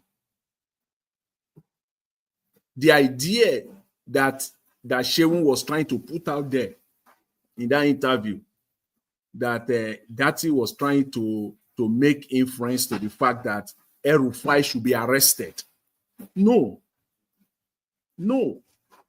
Because the best we know how to do in Nigeria is to arrest, to intimidate, victimize, suppress, and silence people. That's the best they know how to do. If the country is serious, if the government is really serious, and someone of that class, of that type, of El-Rufai, at El-Rufai's level in Nigeria, comes out to make such allegations, and he was standing by it, what a normal country should have done, the minimum, you will call him for questioning, not to intimidate him, not to victimize him, not to suppress him as an opposition, no, but to perhaps he know what he know. There is so much that he knows that you don't know. Is to call him in. That's what happens in normal countries that I know of. They will call him in even before the NSA, the National Security Advisor, made that public statement. That statement was neither denying or confirming what El-Rufai said. So it is not out of line if you say what El-Rufai said was in fact is the truth, as Datti alluded to. He agreed with him because the National Security Advisor was neither here nor there. It simply means that that's what they are doing. So insecurity has come to stay in that country. Which country, anywhere in the world, that you will see, they will buy 100 people, 200 people, 50 people, they still buy 50 people in Castina just some few days ago, and you will not see your so-called commander-in-chief to come out to make a statement, to come out on national TV. Not once. The one that he visited after much public pressure in Benue, the one that the Benue state that he went, it was after much public pressure. And that was not even a visit to mourn with people or families or a state that has just lost over 200 people. It was a fanfare. It was a party. It was a campaign. You will never see your so-called commander-in-chief to come out. By the time a serious commander-in-chief has visited 3, 4, 5 places within a month, nobody will tell him to do the needful. If truly you are commander-in-chief, and you yourself, you see that, am I going to spend my entire 4 years visiting locations, commiserating with people that lost my fellow Nigerians that have just died? Is that what my entire 4 years? You will do the needful. You will do the needful. And I agree with Baba-Ahmed, Datti again. They are very swift. They are very fast in sending the vice president to to birthday parties and burials than sending him to all these locations where Nigerians are buying on a daily basis. They don't care about lives. Because if you spend, that is my point. My argument here is this. If a president is spending so much time visiting these places as like his people, his chief of staff, that a week, 4 or 5 days will not pass, that in his schedule, he will wake up in the morning, they will give him his schedule. He will see that, Mr. President, you have to be in Castina because 50 people just buy. 3 days later, he wake up in the morning. They gave him his schedule. Mr. President, you have to be in Samfara because another 30 people just buy. Mr. President, next week you got to be in Benue because another 100 Nigerians just buy. Nobody will tell that president. Nobody will tell that president to do the needful, to do the correct thing. But guess what? They are not doing that because they don't care about lives. Lives does not matter to them. It does not matter to them. And this cuts across every spheres of our lives in that country. Not just insecurity. Everywhere. Every sector. The education sector, the medical, healthcare sector, everywhere it cuts across. The president is just sitting down there. They are feeding him. Sycophants are feeding him. Criminals are feeding him with information that suits them. That's all they are doing. That's just all they are doing. By the time he spends his time visiting all these places, this man is now there now. And Nigeria, we like to deceive ourselves so much. For crying out loud, what is wrong with us? We just like to deceive ourselves. Everybody will say, Mr. Tinubu has spent 2 years. Which 2 years? 17 months. What is 2 years? 27 months is 2 years to you. 28 months is 2 years to you. He has spent over 2 years already. But when it is convenient for them, I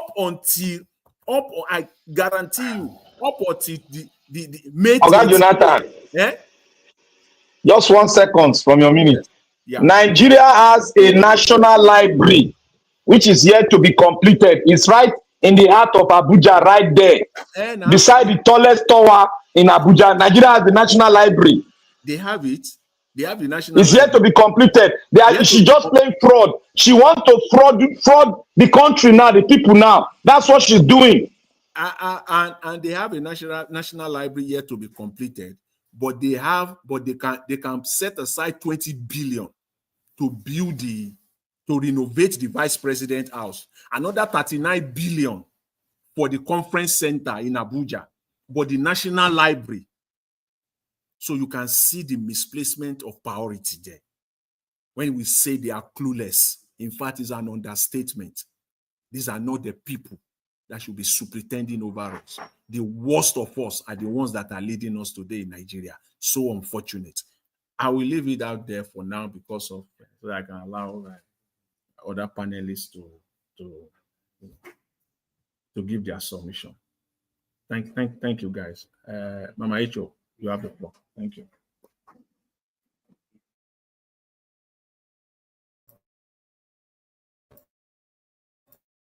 Mama Echo, are you there? Yeah, I'm trying to unmute. Okay. Oh, what a country. Greetings, everyone. Greeting, beloved Elvis. Greeting, everyone. I'm mommy Diaspora, a mother for which carry me and my children. She's not falling, and I'm not going to fall with my children. Greeting to all the panelists. Greeting to all the listeners. Greetings to all the commenters and those who will comment and listen later. Before I will deliberate on today, I want to once again tell Nigerians, if by chance We are doing something together to help my children. I am not in competition with you. I am not. I am not. So this envy, jealousy spirit, don't bring it near me. Those who know, who are involved, they will hear this. I'm not going to call name, but if you don't change, if you don't repent, me, Mama H.O. will come to this and I will cast you. Because this is my belief. If somebody else is doing what I cannot do, it is normal and human for me to appreciate that person instead of being jealous and envy. Listen, if me and you is doing something together, I don't need the glory. Do you understand? I do not need the glory. The glory belongs to God. And if you want to share the glory with God, go and take it. What I need is the result for my children. The person that are involved in this matter, you will hear this, or maybe your surrogate will hear it and bring it to you. Be warned. Be warned. I am Mama H.O., the mother hen. I will do everything under my power as the Lord give me strength and ability to save any of my child. If you like, make it vex you well. Go kiss transformer or look for electric pole, make you hunger. Because envy, jealousy, I go kiss some of you now. Because you cannot do it, and somebody else is doing it. Because you are looking for glory that does not belong to you. You are fighting. Fighting. Even the person that stood on the ground over there, that does not know the person, but because she's a human being, and she's a Nigerian, she left her own problem, and she's happy. And yet you are fighting her. She's eating money. Make you go there, go do the job now. Useless people. This is why we are not moving forward. I will cast all of you that are pretending you want a better Nigeria. And yet you are worse than the people we are even fighting. Come and flagging in the name of this. Be one. Thank you. Anyway, Chief Tinubu, T-Pain, Nigeria's so-called president, I dare you. Nuru, Badu Rabi, what do you call yourself? I dare two of you. The chief of army staff, Christopher Musa, I dare you. DSS of Oga, I also dare you. IG of Police of Nigeria, I dare all of you. If El-Rufai is lying against you people sponsoring terrorism, paying bandits, paying terrorists, if it's a lie, go and arrest him. But if you do not arrest him, if you do not invite him for questioning, that confirms one thing. Tinubu, you are the leader of the terrorist group in Nigeria. You are the one buying our people. You are the one laying ambush against the military, the soldiers that are being sent to go and fight. And that is also applicable to Nuru Badiru. It's also applicable to the chief of army staff, Christopher Musa. The same thing is applicable to the DSS, Oga. And I'm warning you people, remove your hand from buying our people. They are not meat. They are not chicken. They are not goats. Tinubu, you went to where? Brazil, to lie with all your full mouth that corruption is gone. If corruption is gone, Tinubu, how come they padded the 2025 budget with 6-point-something trillion? What did they do with the money? Is it not under your nose? Are you not the one that signed it finally? I am asking you. I am asking you, Tinubu. Oh, they padded that money so that they can give it to you. So that you can keep 5 trillion naira that you want to distribute for election. Yes, you put Nigeria in pain and suffering, obeying the World Bank and IMF to devalue our money and to say subsidy is gone. It will never be well with you and your family. Ìgbẹ̀yìn ayé yín, ó máa dàbí ti Sọ́ọ̀lù ni. Àṣedànù lẹ́ẹ̀fì gbogbo ayé yín ṣe. Tiwọ táwọn ọmọ yín ti gángan generation yín. Kò ní dáa fún gbogbo yín. It will not be well with you people. And all of you, whether you are in diaspora or you are in Nigeria, and you are benefiting from this evil, and because of that, you will not tell the truth, it will not be well with you. It will not be well with your children. It will not be well with your wife and your generation, because you people are taking pleasure in the suffering of Nigeria. All of you that are taking pleasure in it, it will never be well with you. You will eat the bread of sorrow. All that you are gathering, you will spend it on sickness upon sickness upon sickness. Because you people are nothing but evil. If given a chance, the devil will be more righteous than you people. But you know what? Go to the mortuary. Go and see your end. Go to the burial ground. Go and see your end. Naked you come into this world. Naked you are going back. So continue to gather at the end of the day. Now warm. Now ants. Now go eat your carcass. Thank you. And God bless us. Thank you, Mama Icho. Thank you, man. God bless you. Give us a mandate. It's out. I think it's give us a mandate now.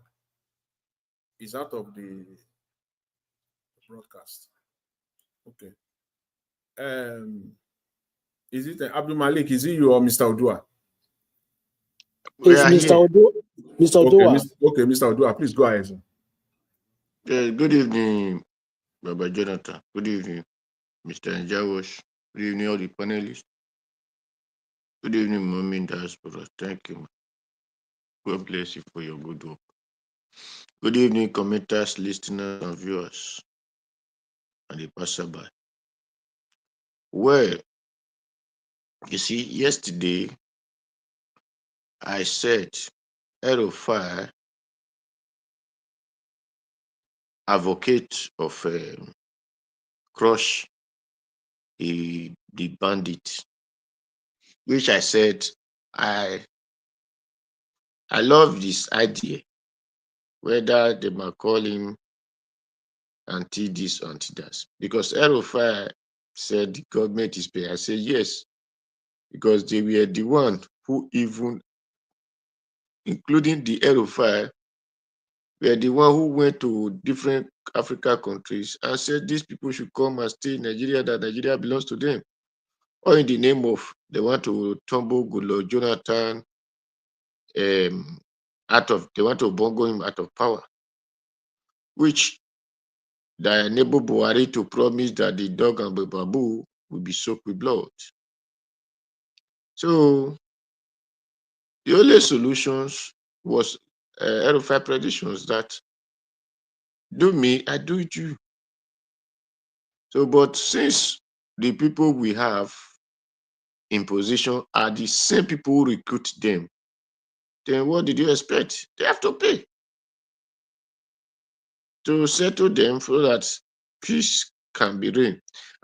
If not, why would Tinubu go to this thing, Kogi State, and tell them that you people should live in peace with your killer? It's clear message, because he said he will start from where Buhari stopped. And before he came in, he would not say that he have not been seeing the destructions of the killing of people, Nigerians, by all these their terrorists recruit boys. So a people that can boast and carry a gun, where the Nigerians don't have right to carry gun. The Nigerian hunters don't even have right to carry gun. The vigilantes don't have right to carry gun. But these people will be going with the highest KK-47. So when El-Rufai talk, and El-Rufai was once a governor, according to he said once a minister in terms of APC, so he's aware, he know everything of it. And if the government said they did not, let them go and arrest him now. Is it to come out and be say they debunk it? There is not debunk. They should arrest him. When they are arresting Sugure, arresting VDM, arresting Nadikano, they arresting other people in Nigeria. Do they come out and debunk it? Is it not straight? The people who have not even say something like that, who are just looking for how will this country better for us? So they should go arrest him and prove their innocent. Then, in other hand, if they want to prove their innocent, the people they said they can become the soldier guy said they can become a president in Nigeria. So the terrorist group can become a Nigeria president one day. Those ones that they give cloth, they call them repentant. Give them houses. Is that not payment? Whereby the people of the villages, they are still in primary school till today. That is where the primary school now become their village or their town.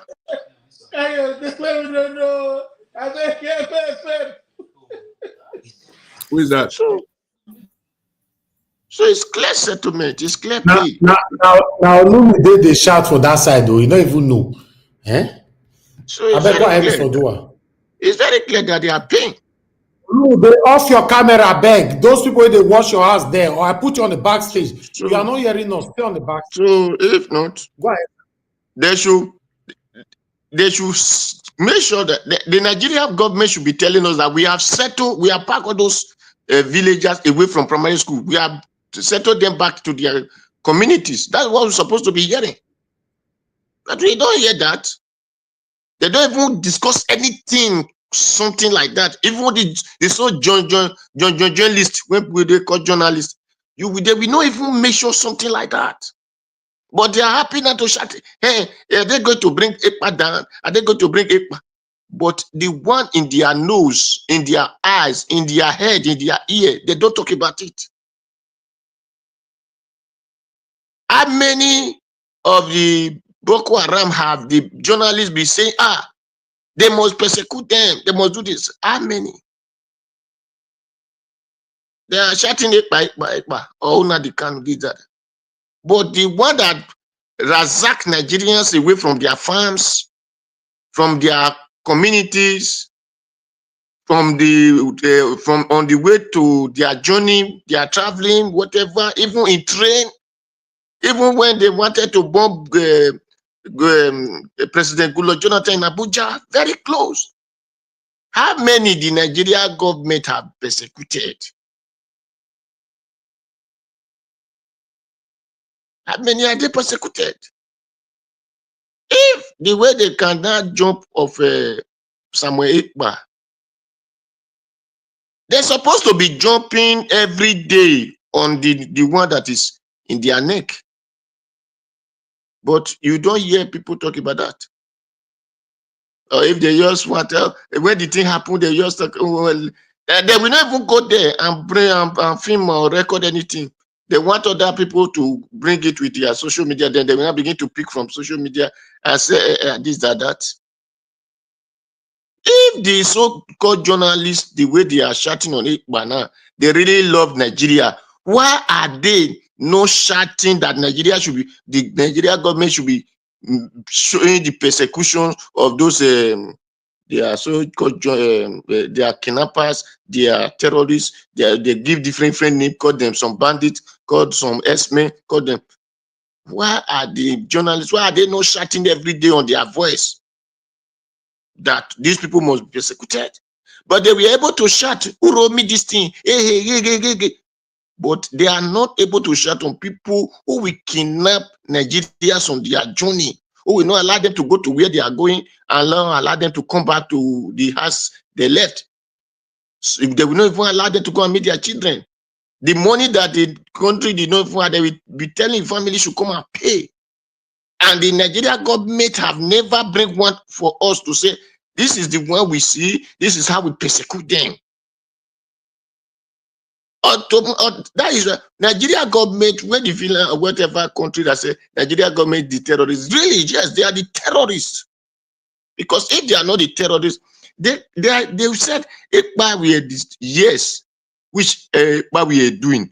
But the one that the Nigeria that is troubling Nigeria, who is handling those one? The one they call some the repeater, they put them in soldiers. When government put a terrorist into his armed forces, is it not the government that is sponsoring the terrorists? Is it not the government paying them? So that is, it's very clear, my people. Because me, I don't see anything to hang El-Rufai on this one. Don't see anything at all. It's very proven that the Nigerian government are the one. Whether the El-Rufai himself is not even good, but it's very clear that the Nigerian government are the terrorists. They are the ones sponsoring them. They are the one paying them. They are the one choose them to say, go and destabilize this side. This is the one. Because if not, there is Tinubu have not spoken anything. Buhari did not talk anything. Even this man said to us that day, said that we are the one who go home and call Buhari. It was in his own house. We said, Buhari, come home because of our OPC, the way they are treating us in Oyo. That is why. In Ondo? No, not Ondo. This country, this state, Kwara State, Ilori, because of OPC, talking about there are people in Ilori. That was why they went and called Buhari. So he said even Buhari did not even finish the work. Buba Galadima. Buhari did not even do the work that they want Buhari to do. But maybe Buhari try for them. So that is why I said, Usman Afodio is still there. People, Nigerians should wake up from their sleep. Okay, Mr. Odua, please round up. Thank you, me. Thank you very much. Thank you. I will hang it there because me, what I want the Nigerian journalists to be doing is for them to be shouting on the government to persecute the one that will not allow people. All those trends that happened that day, is it not the people went and be losing all those boats that enable train to destroy the countries? Yeah. Why are they not persecuting those people? Those are so-called iron they condemn that are destroying people as that enter people as causing havoc. They went and cut a power line. They went and cut the iron. Is that not terrorism? Thank you very much. Thank you, Mr. Njawo. Thank you. I never see Nigerian government going after El-Rufai. I triple dare them. The man who said he knows where all the dead bodies were buried. They will go after that one. They dare not. Thank you, sir. Give us a mandate. You are back. Thank you very much, Mr. Jonathan. Thank you so much. I'm not sure what Mr. Elvis is doing. I think he did this deliberately, putting me on the backstage. But me and who put you for backstage? Now, me say me you get your network. After the show, me and you will enter one trouser. Now, me say me you get your network for Texas. You did Nigeria. I did Nigeria. We'll go pay for somewhere. No worry. Well, I greet you, Mommy. That's right. I greet you. Thank you very much, man, for all that you do. Panelists, I greet everyone. Comment section, thank you very much, everyone, for all that you do. Truly appreciate it. Well, Mr. Elvis, once again, God will always protect you, shield you, cover you. No evil shall befall you. As you go back and forth between Nigeria and UK, God will always protect you and your family. Thank you very much for all that you do. There's no way a man can show his love for his country than this. Thank you very much. Well, on the issue today, honestly, I may not have much to say, but it's just so sad that we're still where we are. But let me just dwell on Shenwo Kimbaloye for maybe about under 3 or 5 minutes there, about like Mr. Jonathan pointed out earlier. Now, the question I always ask is, Shenwo Kimbaloye behaves as if he's not a Nigerian. It is only because it has not gotten to the point, to the peak. That's why Sean feels that everything is okay in Nigeria. Let me set an example. In the Arab world, for example, Palestine, and then Iraq, Iran, they are throwing bomb, and that bomb is shaking or disrupting the function of media houses. As a matter of fact, we even saw on live TV where you see newscasters, they are running away because their offices is being bombarded. They don't want media to show them. So you may be saying all you are saying today, it is because you still have a place to broadcast from. Koti Dojue, when they get to the Toba Dojue, you will remove your suit and pick up placard to protest in Nigeria. Okimbaloye. Because when I hear you have some questions that are sickening, some questions that you ask yourself, is this a human being asking this question? Because it just makes no sense.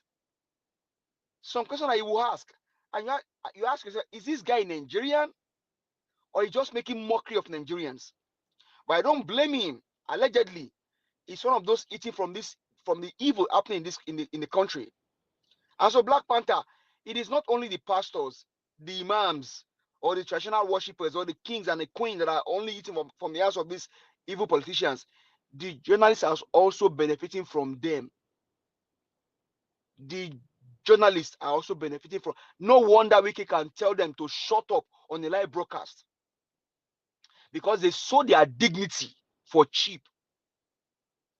When you now see people like Ma Okpe and the other guys, most of them Yorubas, sitting down with Wike, sitting down there, because after everything they'll get brown envelope allegedly. How can you take a whole media, see the number of mics in front of Wike, like as if he's the president? Who is he? But all of those things are just propaganda. So wherever you think you are,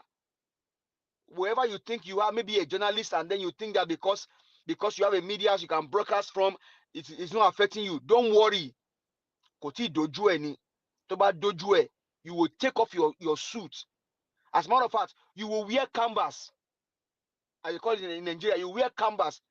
You wear short knicker to go and protest. Because you guys have sold your conscience to this evil man. Black man, also you said earlier that the pastors and imams they are being cajoled. They are not cajoled. They are not cajoled. They open their hands, they open their ears, they open their eyes and their Margarita, we can children see you. to collect from the hands of this evil man. They are not being cajoled. They voluntarily are doing what they are doing against their people. Nobody's cajoling them. Are they dumb? Are they kids? Even a child, when you want to molest a child, take their rights. They will more so do it in countries like where I live. They will challenge you. You are telling your 5 years old child or your 3 years old child that we have to go this way. He's asking you, Daddy, why do we have to go this way? You're asking your 7 years old son, hey son, we have to do this way. He said, Daddy, why are we doing this way? You have to explain. You go explain, tire. So these guys, they are doing what they are doing voluntarily. The pastors, the imam, the chief, the kings, most of us here, we spoke against kings and queens, against traditional rulers. We have been called names. Today we can see the implication. We can see the implication. From all that I know, the kings, they protect their people. They protect their community. Not in Nigeria.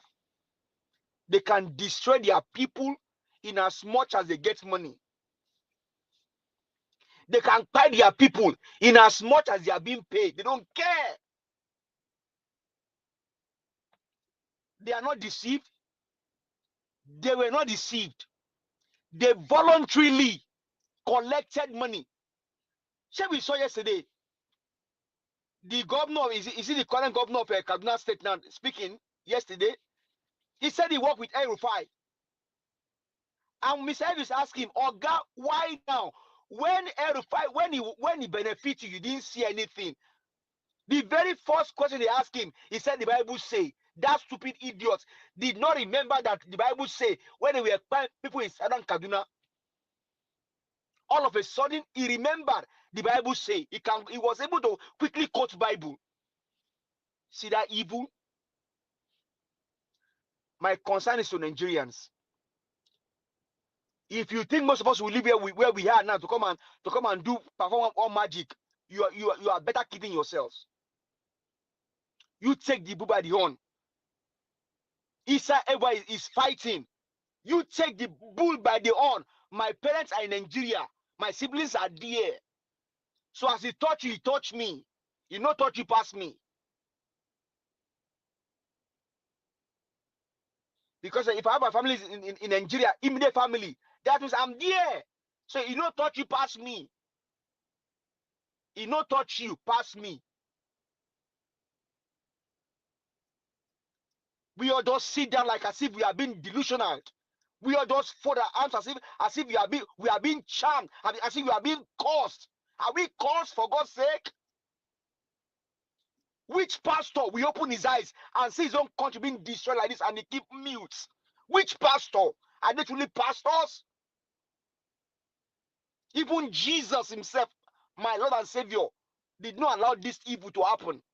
He took whip and flogged these evil people out of the temple. If my Lord Jesus Christ did not allow this evil to happen, he saw when he was teaching them, he asked his disciples, he said, we have to feed these people must not go hunger. They cannot return back home after hearing us. We have to feed them. Disciples asking him, Oga, are you okay? Even if we sell everything, we cannot feed them. He said, ask them to sit down. And one said, there's a little boy here with his lunch. Bring the lunch. Bring the lunch. Fed 5,000 men. Women not included. That's a man with compassion. And that's where Peter Gregory got it from. Compassion and empathy. These pastors today, they are not empathetic, they are not compassionate, they are evil. I'm a Christian. As a matter of fact, F. Manuel can tell you with all humility and respect. So these guys, they don't care. In as much as they get paper, color paper, they don't care about young people. Because what can you say? They travel all over the world. They go to places. They see hospitals. They see houses. They see roads. But in their country being destroyed, they rather get private jet to fly. Where they cannot drive, they fly. They can even get helicopter from one community to another. It's convenient for them because they have the money. And this has stolen wealth of the Nigerians. Okay. Taking away from the people are being shared to this evil man. Nigerians, it is you I have issues with. Are we going to continue like this? Youth, are we going to continue like this? Your future is being mortgaged. Okay, like he was Amanda. Please round up. If you can have me 1 minute, like you said earlier about Tinubu. Tinubu don't care. Tinubu don't care about you. He has a criminal mind. A criminal does not care. A criminal does not care. Because, hey, see. Give us Amanda. He say make you round up. Well, I have requested for 1 minute more. If you can just allow me, I beg. This guy, in as much as he are food, they don't care. If you all hunger and pie, Nigerian youths, I beg you now, make we stand up now. Don't allow the cause we affect your papa, affect all of us again. Make we fight this fight to save our country. I beg you now, Nigerian youth, make we arise, save our country. Thank you very much, Mr. Elvis. So, I apologize, please. It's just painful. Thank you, sir. Okay. Thank you, Mr. Give us our mandate. Thanks very much. Abdul Malik. Yeah, good evening, Mr. Jonathan. Thank you very much, Mr. Jonathan. I appreciate you, sir. Yeah, good evening, Mr. Jonathan. Good evening, Mr. Niger Watch. Good evening, everybody in the panel. Good evening, Nigeria. It pains me when I say Nigeria is declining every day. Today is better than tomorrow. Tomorrow is better than next tomorrow. Where are we going to in that country? Even most of the youth, their eyes are not yet open to see this. Today is better than tomorrow. Tomorrow is better than next tomorrow. Is that a country? Okay, now this question is for every youth. How can we face this thing? How can we make it right? Because the people that are leading you, your leaders, they don't care. If it is not stupidity, you have not yet fixed your country. You are going to another mass country to go and fix. Your school, you don't have school. You don't have hospital. You don't have road. But you prefer, it's not that the money is not there. The money is there, but you prefer to carry the money away to another mass country to use the money to develop their country. Is it not stupidity or foolishness? I don't really know those people, the kind of reason, the kind of mentality they have. Sometimes I think I just reason it because it's not normal something. It's not that you don't have the money to fix those things in your country, but okay, what is the problem? Why can't you do it? Why can't you do it? And if you fix those, if you do this thing, it's a record. It's a history. It can never be erased. Yes. It can never. It's like somebody, president came to do something. Just like I referred to Abia State now. Alex Oti give them steady light, some of the local government, right? That history can never be erased. We've been there forever and ever. Why can't they do this? Before you swear into office, if you are a Christian, you will swear with Bible. If you are a Muslim, you will swear with Quran, right? Okay, why can't you do the right thing? Why? Every day you pray, you are pretending, but you are not You are not really do what you are doing. Just to pretend to deceive people. Africa, I don't know the kind of art we have. The kind of people we are. I don't understand. Is it the same God that create white people create we are free, we blacks? Because the mentality and the reason, everything is different. It's different, very, very far.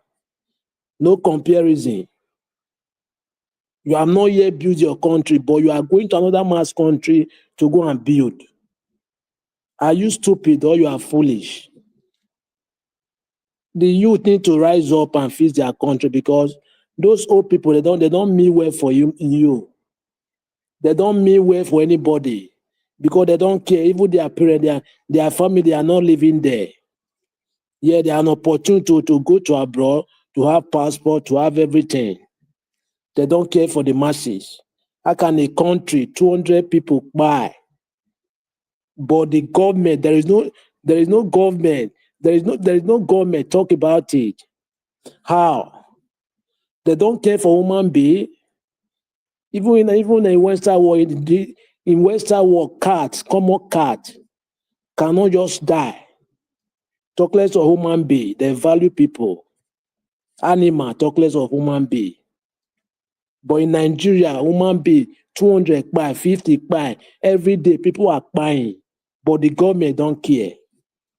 They don't even talk about this in the news, in the television, everything. We have a long way to go in that country. Unless this mentality, we change this mentality. Without that, we cannot move anywhere. And it's going to be networking everywhere in the country if the youth really serious. Because it cannot be like this forever. Something must happen, because I believe there is nothing lasts forever. Yes, something must happen. I go to El-Rufai. You see what Baba-Ahmed said. I said it before. What El-Rufai said is the words is it have gravity. It's very have weight. How can a government, somebody came on live television telling you the federal government, they are the sponsor of Boko Haram, but today, almost 2 to 3 days, right? The man is not yet interrogating. He's still in that country. We say we have government. We have a long way to go. Thank you very much. That is what I have. Thank you, Mr. Abdul Malik. I believe it's Mr. Lewis or Mr. F. Emmanuel, right? I think it's me. Go ahead. Hello? Go ahead. Mr. Okay, Lewis. thank you. Good evening. It's Mr. Lewis. Mr. Lewis is the next person. Thank you. Good evening, everyone. Good evening, Mr. Elvis and my respective panelists. Thank you very much for supporting this group and being a member of this platform. Mr. Elvis, please be encouraged. I do understand that there are times will come where when we feel discouraged. If you look at, I think there was a place in the Bible that David said he had to encourage himself in the Lord. Probably maybe those around him who he probably thought would be there for him. A time came when he was alone. A time also came when Jesus Christ was alone, when he prayed, and the Bible said the sweat in his face were as thick as something else. So what it simply means is we'll go through trials. At times will come where we just feel like, what is happening? Why am I doing this? It looks as if nothing is happening. There's no result. But if everyone continue to give up like that, we'll read about great men that changed nations. It started like this. It may look small, but we don't know the amount of people we are actually empowering out there. We need to continue to speak to wake up these sleeping giants. So many people are sleeping. They need to know who they are. Because for this country to work out, we have to first of all establish democracy. Right now, we do not have democracy yet. We just have a system of government that brings strong men to power, men who are hungry for power, men who control, they don't really care, You know, when a man wins an election, someone tells you, I'll make your government ungovernable. When you hear such statements, you begin to ask yourself a question. These people who care about the masses, if you truly love your country, you care about the people, you will not do everything to destroy, like what happened during Jonathan's government. You know, if you truly love Nigeria, why go? You just go out to bring somebody that even sitting down with him, everything you will understand that this man doesn't really have anything to offer, but just because you wanted to win an election, you are hungry for power. You don't want to serve, but you just want to, you just want to have the power. And I've said it before. I said Nigerians are not leaders. Nigerians are rulers. Just look at it: economic ruler, political rulers, rulers everywhere.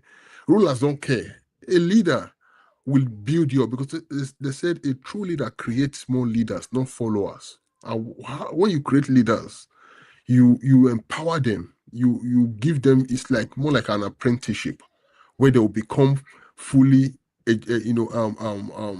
equipped to serve. They will know what it takes, and that carries empathy, it carries love, it carries everything. But we have a system that only brings rulers. Then, unfortunately, criminals can easily just take charge of that system, and that's what we have today. Criminals don't have conscience.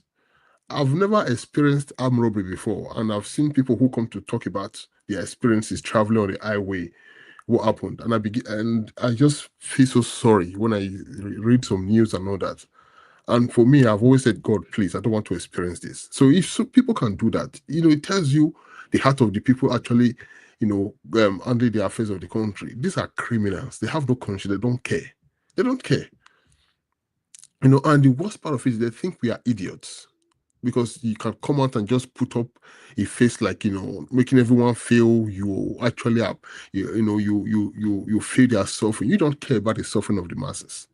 So the First Lady came out asking people to make donation on her birthday, and I saw it. I was just laughing, like, what? What is this woman talking about? People to make donation. I mean, you've made billions of contributions, but if you look at it, she talked about a library. Is it the First Lady's position to talk about a library? If you really want to talk, really want to go into is it the position of the First Lady?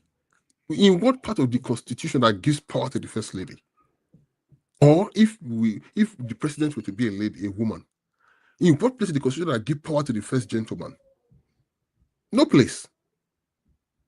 So, and the funny part of it is, I can tell you today that many Nigerians will still call. They will still go into that number. You see, people will be giving 10 million, 20 million. Nigerians are like that.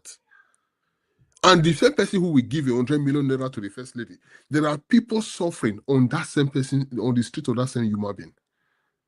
A man in Nigeria gave millions of dollars to a university in the US just because the daughter graduated from the university. And I was asking myself, I said, this man gave millions of dollars and allergy from the north. I don't know people suffering in this man's city. I don't know people, they say Kos is a land whose king is a slave. Kos is a land. Because slaves don't reason. They don't reason. And the British truly understood this system. And when they came to Nigeria, the people who had a system they built a system over the years. So for so many centuries, the British fought them, they destroyed those people. But what did they do? They elevated slaves, made slaves, become rulers of the country. Slaves don't think. They don't reason. They don't reason. A slave will always be a slave. And we use that word for them, say they are cowards. But coward is understatement. They are slaves. They don't care about their people. Because these people have been programmed to be like that. They will continue to rule Nigeria at the expense of all Nigerians for their master. So we Nigerians, we will have to fight to say, okay, you know what? We want this country to work. We have to do that. We have to do that. Because looking at the current situation right now, nothing that happens when it comes to the masses. I think someone just made a report a few minutes ago that a truck killed, a Dangote truck also just, did some stuff in some state in the country. There'll be lots of cases of trucks belonging to this company and some other big companies in the country. And is there any human rights? Are there people who actually come out to fight? Very dark man tried to do a good job. And today, what's happening? Everyone is turning against him. And I've just been reading comments. I'm laughing like, oh my God. This young man was there. He's not perfect. He never said he's not a perfect person. There's never a day where he put up a persona of this. No, it's just someone who is just trying to help the poor masses by saying, no, let me give you a voice to get what you want as a citizen of a country. But, people hate when you try to fight for them. And I've seen that before. People hate it when you try to fight for them. And that's the Nigerian people for you. You're making a movement that will transform a system that will serve everybody. The people who are suffering will be the first to fight you for making a movement, for trying to create, a platform. People who are suffering, the people who are the elites benefiting from the corruption, from the, from the underdevelopment of the society will not speak. They just look at it, they will just walk away. But the people who are suffering will be the first to say, why is this man talking? He's always talking anyhow. But he is suffering. So you begin to see that a lot of the Nigerian people don't even know what they want. They don't know what they want. A man living in a village in abject poverty will say, I don't care. Even if I'm the worst person for my town, make it be president, as far as my tribe they come from. Do you reason at all? And then you have a presidential debate. You see someone that really have what it takes to govern the country. But you prefer the one just because it comes from your place. And this is the reason why it's 1 step forward, 20 steps backward. Working, contradiction. People don't know where they are going from, where they are coming from. Nigerians are very funny set of people, but we still have to continue to speak. For the religious body, that's a long discussion, because these men, are they doing what Christ did? Let's come to look at it. Are these people actually following the gospel of Christ? Are they actually following the message of Christ? What we see today, is it what Christ exhibited when he was on earth? Is that what we see today? We have a bunch of workers of iniquities. Are these men of God? Many of these people? Do they ever care? At least the beginning of what is now known as Nigeria, when the missionaries came, they established schools. They did a lot of things. A lady that came, who was a Presbyterian, that had no business with Nigeria as a country, left her homeland where I believe she had everything, from Scotland, went to the city of Calabar by the name Mary Slessor.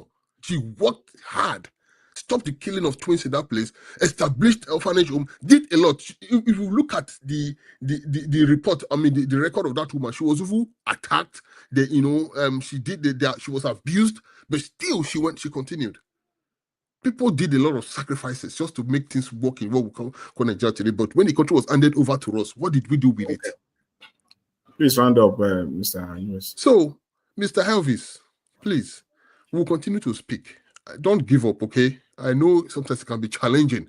Nigerians are difficult people, extremely difficult people, because many of them don't even want to wake up from their slumber. They prefer to embrace the pain and suffering, and we try to tell them to come out of it, try to give them a good path that will elevate them. They hate you more, but we'll continue to speak. Thank you. Thank you, Mr. Lewis. Thank you very much. Mr. F. Emmanuel, you there? Mr. F. Emmanuel. Yeah, my God, they talk. Good evening, sir. You have the floor. I greet you. Thank you for holding up for Mr. Evix. All right, I greet the house. Mr. Evix, Emmanuel, we salute you, sir. Thank you, sir.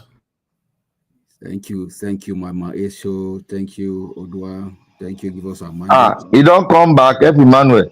I was here yesterday and I didn't hear your voice. They don't bring una governor back. They just do themselves. Anyway, brother, it's like the more you look, the more you see. So that's where we find ourselves.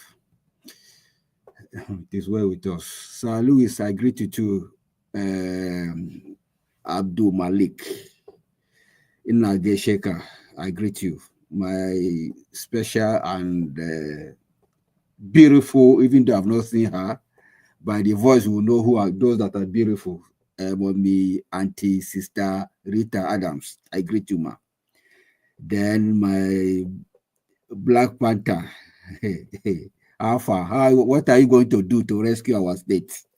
We need your I help. don't tell you, Rivers State, they like to enjoy everywhere they happen. It is well. But Harcourt is now Lagos. That be small. Wow, God will help us. All right. I want to start with, I can remember, was it last year? There was a time Tinubu's wife was showing us a video. I think she was doing a garden. I don't know, either it's a garden or a farming. I don't understand what she was doing. So the question I want to ask, I don't know, has anybody been able to assess the produce that came out from what she did? Is the produce in the market? At least in Abuja metropolis, at least I should be able to know. We should be able to see what she planted and what she cultivated, because that was what she was advocating for people to, go back to farming and do a little garden in their home. So why I'm saying that is because you can see the hypocrisy that is there. A real farmer, tell me how many real farmers are videoing themselves. A real farmer has time for all those things. But unfortunately, they want to politicize everything. People are hungry, people are suffering. You just stayed behind Aso Rock, one little bushy area, and you ask people to be videoing you, cultivating, doing stuff. Nigeria, Nigeria is a movie scene, sha. People act all kind of scripts, That is what we are. We are so deceitful in our action, in our statement, in our dealings. Everything that enters Nigeria, there must be a way of, I'm looking for the word to use, there must be deception. They must find a way to fine-tune it, something come original. But once you get to Nigeria, they will find a way to change it to something else. Everywhere, from families, church, workplace, everywhere is messed up. We're saying the youth of today are the leaders of tomorrow. But unfortunately, people like Yaya Bello is a youth. He's a youth. At least he got to power when he was less than, I think early 40. He's still a youth. But what happened? So they are learning faster than even our parents right now. So the thing is, no matter what we do, no matter how we pray, no matter how we try to fix it, the only thing is, where are we now? What has brought us to where we are today? It's a simple thing. You don't even need to pray. All you need to do is to do the right thing. Like Obi keeps saying, let's do the right thing. If you do the right thing, even if you don't go to church, you don't serve anything, you don't even do anything, you will get results. If you can stop the bad thing, the criminality, the lies now has become our second nature. Everything that must be lie. You meet a little boy at the under flyover trying to sell pure water to you, he will lie. He doesn't have change. A little boy hawking water in the street just to go away with you, especially knowing that you are in traffic. Who taught him all those things? They are watching. Our generation is watching. So if we think that if these old men pass, that our generation will be better, let's think again, especially at this time and age of AI. God will help us, but the help of God will only come based on what we do. That's it. So we can come here, talk and talk and talk. At the end of the day, everybody is looking for his own pocket. If you go to church, that is the worst. We are thinking that, okay, maybe morally, church will strengthen things, will come out and, and speak to government, but no way. Everybody is looking for how to cash out instead of putting our hands together to speak truth to power and fix our country. The only one man I can remember that is trying a little bit is Isa El-Buba. That is the only one man of God I can remember to speak. Others are busy buying private jets, busy going from shore to shore, country to country, doing crusade. It's like the more we want to know God, is the less of him we know. That's why the Bible says ever learning, but never come to the knowledge of truth. Busy gallivanting from one post to another post, yet nothing is happening in our country. And yet we say we are religious. We are Christians, we are Muslims, we serve God. But our actions, our activities, our lifestyle does not speak, does not tell that these people are real followers of Christ. Rather, we are all looters in various ways. Is it the media? They have their own issue. They will see the truth, they will speak it, they will act as if they live in this space. They don't live with us in this world. They live in a different world.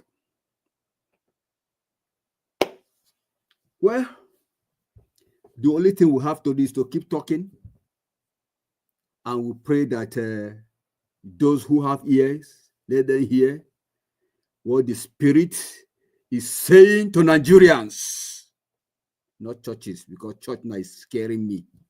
He's saying to Nigerians, voice of the people is voice of God. So let's turn away from our evil ways and embrace righteousness, because that is the only thing that can bring about change in our land. Otherwise, we are wasting our time. I think I stop here for now. Thank you. Thank you. Thank you, Mr. F. Emmanuel. Bless you. Madam Rita, you have the floor. Hallelujah. Good afternoon, Mr. Elvis, my lovely mommy. I love you very much. Mr. Jonathan, good evening. Mama, hey Joe. Mr. Oduwadomo. Abdul Malik, good to see you. Sir Louis. Mr. F. Emmanuel, actually, I came because I was so pleased to see you online. That's why I actually came. And my goodness, thank you. Thank you I was so much. like, oh my God, it's been ages. I know. And give us a mandate, my brother. Black Panther. Anyways, good afternoon to everyone in the comment section as well. Greetings to you all.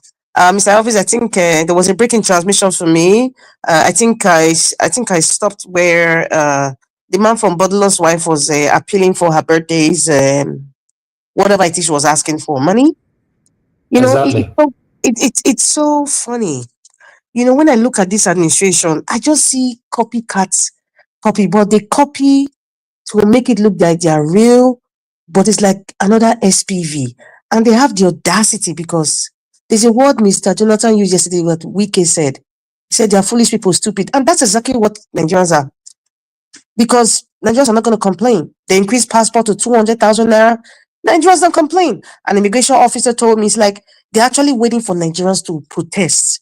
And then they change it. Nigerians keep quiet. It started when it was 70,000 naira. This is an immigration officer telling me, like, they've waited for Nigerians to complain. They didn't.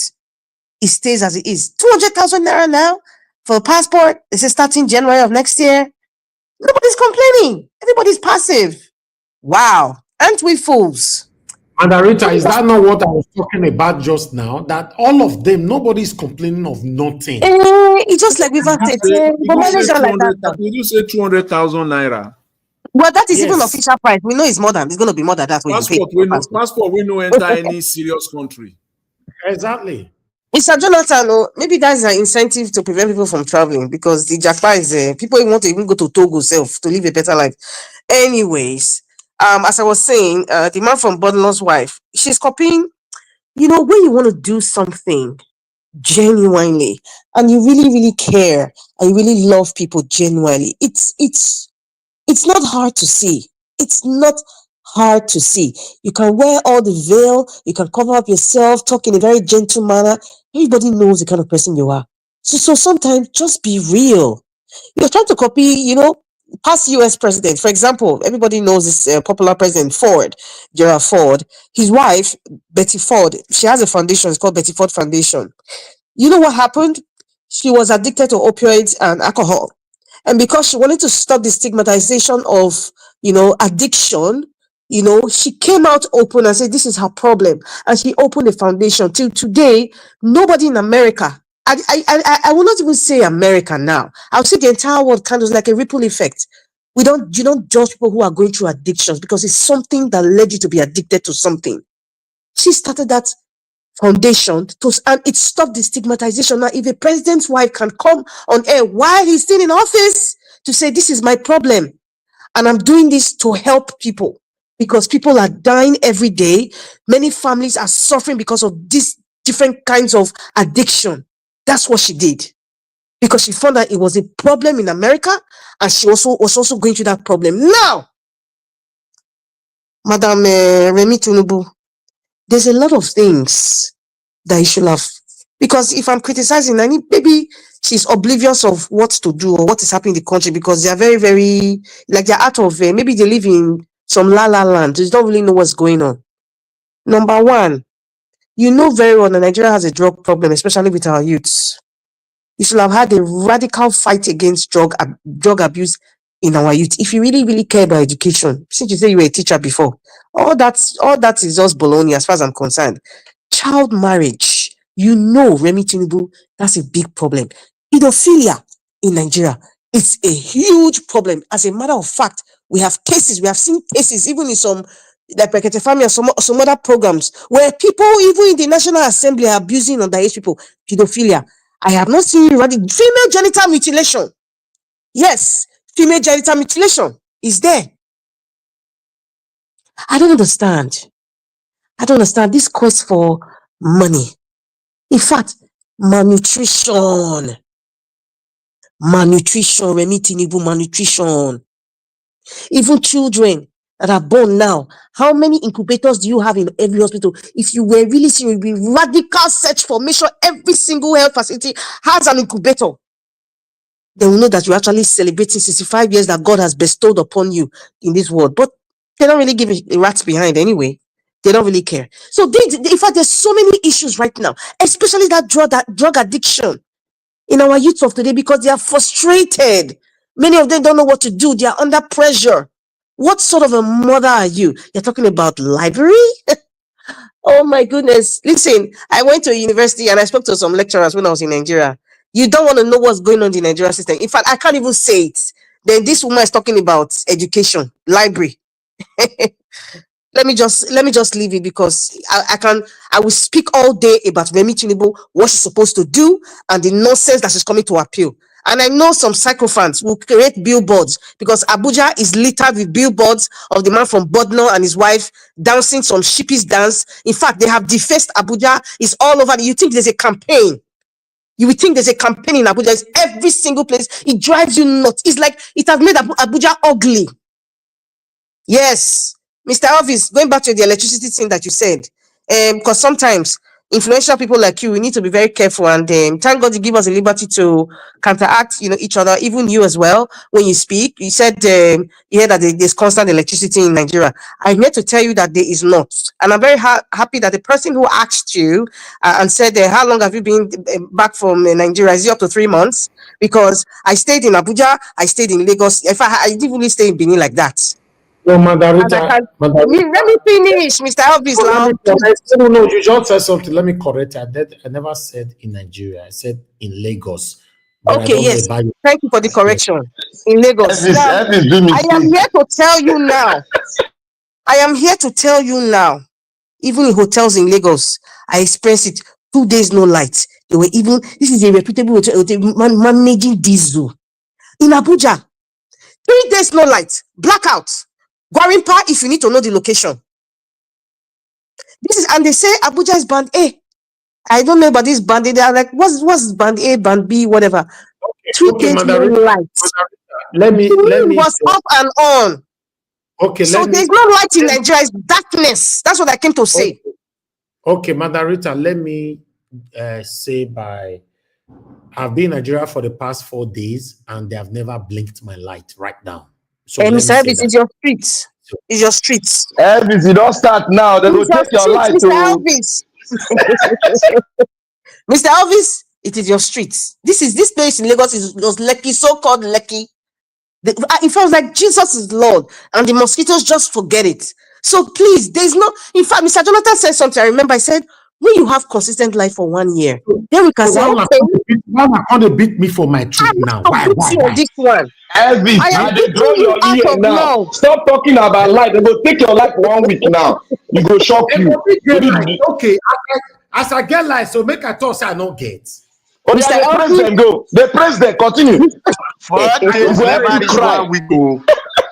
4 days never reach 1 week. Mr. Elvis, I have to respectfully beat you. But I have to say, there's no light in Nigeria. Vexing before, but I've piped down. There's no light in Nigeria. They will take your light. In short, NEPA. I beg off the light. No, if not, we will not be in program. I beg, no talk that one. Mr. Elvis, enjoy it. Oh, no talk about it. We go use solar system. I beg. So you know what? So Remi Tinubu and the rest who want to get library or whatever, they are going to copy every American president. Obasanjo did his own. IBB did his own. He was never a president. Nigeria is just a mess up country. And another thing too. Speaking about Nasir El-Rufai, I was in a taxi in Abuja and the taxi man told me this. He was actually from Nasarawa State. And he said, do you know what they call Fulani people in Abuja? Well, he said they call them senior citizens. They are untouchable. So the reason why I say so, because we're going and I saw like cows. I was like, oh, I thought they banned this cow thing. He said, auntie, they be senior citizens. I said, what do you mean? He said, any Fulani senior citizen, they call them, they are untouchable. That is what they are, and it's true. So that's why the immediate from Kaduna, Nasir El-Rufai, will come out and say anything he wants to say from the time of Buhari. In fact, prior to Buhari till date, he has an audacity. I can tell you for a fact that this is my own perception. Nasir El-Rufai is one of the most dangerous politicians in Nigeria. If a man tells you who he is, believe him. I'm saying it, I'm going to repeat myself. Nasir El-Rufai is one of the most dangerous Nigerian politicians alive today. And anytime that man comes out to speak, we can insult him, we can say all sorts of things about him, but we need to listen to him. Because such a man, even if, of course, I look at him like a chameleon, and when you see him talk now, you could see the venom in his face. He's trying to control his anger of what he's not getting in this administration. So he's spewing out little things. Say, I know where they are buried. You can see the audacity. It means that he's part and parcel of the rot, just like what Datti said, of what is going on in Nigeria today. Yes. And what Datti was saying, like, was the NS National Security Advisor, the one that calls himself a lawyer, Rubadu? It is anyway. He said, what is he doing now to even question this guy? Has anybody arrested him? No. No, this guy knows so much. I say he's one of the most dangerous politicians in Nigeria today. And I don't think his audacity just comes from the caliphate or people of Nigeria. There are external forces supporting this man, and he feels untouchable. He knows he's untouchable. He knows it. El-Rufai knows he's untouchable. He's daring them. He's giving them little snippets every day on TV. He's daring them. Nobody's questioning him. Nobody's arresting him. What does that tell you? Nigeria's in a fix. Let me tell you something. You see, when Datti was almost in tears, emotional, when I was screaming, I was in a few days ago, and I was talking about those of you, I'm talking from Edo State now, those of you who welcome, celebrate governor, like for example, former Governor Baseki, North America people are they talk. I don't talk about, because I don't live in Europe. Oh, our governor, you people are fools. Mr. Elvis, that's the nicest word I can use. You people are fools. And Wike said it. Rivers people are fools. Edo people are fools. To have such a governor that damaged your state for the state of where it is today. The most current past governor. And then he comes and people are celebrating him. They're fools. And these politicians, they know. They say, don't mind them. They only shout and talk. And really, they're right. They are right. Are they lying? They're not. Is Wike lying? No, it's not. The solution to Nigeria are Nigerians. The politicians and every single person in Nigeria today trying to go into politics, many of them, I would say 98%, because there's always that 2% that's different. 98%, they travel, they live abroad, they have houses abroad, their children live abroad, but they want to have that same lifestyle in Nigeria. So they will do anything by thing to continue living that kind of lifestyle in Nigeria. Mr. Elvis, I know you had a documentary going around Abuja in different places. You go to Gusape, you go to Kasana, you go to that Maitama, that house. I still don't know who owns that house, Mr. Elvis. But when you go there, when you see houses there, if you've ever been to Hollywood mansions, whether you see it on TV or newspapers, they have, in fact, Hollywood mansion, they should sleep in one corner. So you can have the magnanimous display of wealth can make you cry. Listen, there's nothing wrong in having wealthy people in a society. I mean, wherever you guys live, in UK or Europe or North America, they're wealthy people, businessmen, but we are all in the same society. Every institution is not controlled by the person in the center. If a wealthy man hits my car and something happened, I can sue him. The judge will not say, oh, because it's Dangote, I'm not going to talk anything. It doesn't happen. The policeman will not even dare do it. These institutions are independent. They know their rights. That's why when somebody is wealthy abroad, nobody really looks at you like, okay, maybe you're a businessman or whatever it is you're doing. But you know that you can go to the store, you can eat 3 square meals a day, even if for some reason things are difficult, there's sort of government support. But in Nigeria, the disparity is just there. It could make you cry. I don't know if people don't have feelings. I don't know what kind of human beings you are. Seriously, that's why I was screaming the other day. I was going emotional when I was talking about Edo State. I was kind of, after Mr. Alex took me, to some place, I was nauseous after. The next day, I felt depressed. I'm like, is this how we're going to continue? A child growing up like that, what is the mental state of that child? See, I keep telling you, PTSD is, Nigeria's issue is just beyond the physical. It's mental. We have to deal with the mental state. People just accept things the way they are and they just don't talk because people are already feeling helpless. People are tired. They are tired. That is the truth. That's why this election, I have my opinions on it. 2027 election, I am still just watching and I'm still supporting Peter Obi. But every person I interviewed, whether on the road, in the market, in Abuja especially, they're all saying, oh, they don't care. Oh, this man's going to win. They don't care because you know why? The entire Abuja is defaced with the man from Budlow's picture and his wife dancing. Okay, Madam Rita. Okay. Thank you very much. Thank you very much, Madam Rita. Mr. Elvis, there. I think Madam Rita is the last panelist to speak. Hello? It is not there. Then maybe everybody should have a 1 minute or 2 minutes before the end. Okay. Let's be talking around among ourselves. This made a play game. Okay. I finish you. I supposed talk. Anyway, thank you. Thank you. Well, Nigerians, you see, those who has money want to have more, but they will tell you they have nothing. That is why Remi Tinubu, you people call it first lady, because me, I did not know the reason that is first of the lady. All lady are ladies. Whether you are president wife, you are not president wife, you are a lady. So president wife that his husband went and buy yacht that they are using to drive inside water, inside Atlantic Ocean, did not tell the husband not to spend Nigerian money to buy yacht.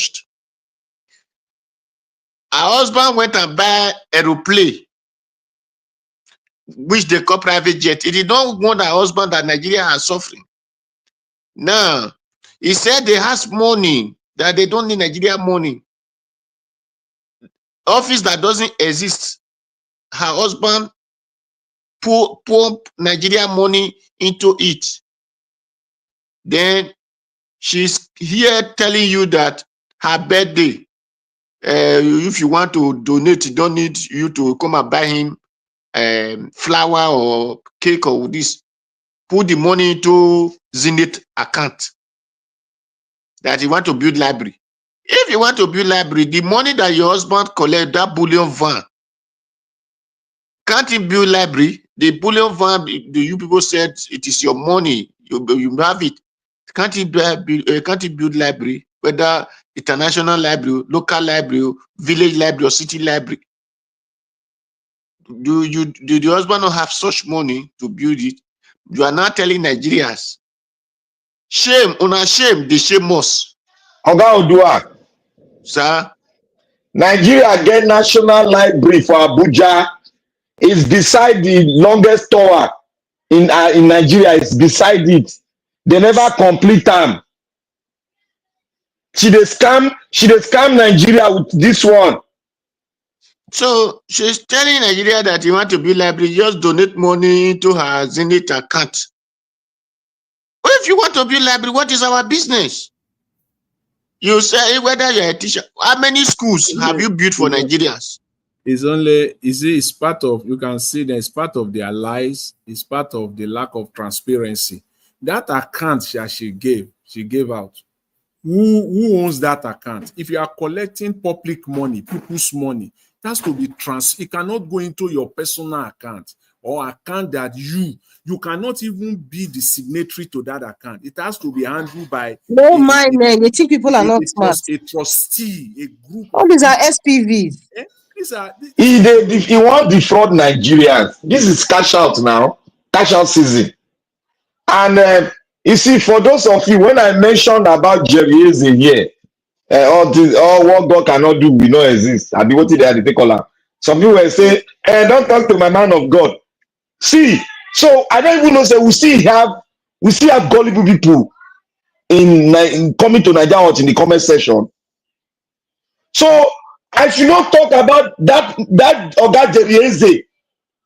You think that one is a pastor? What is wrong with Nigerians?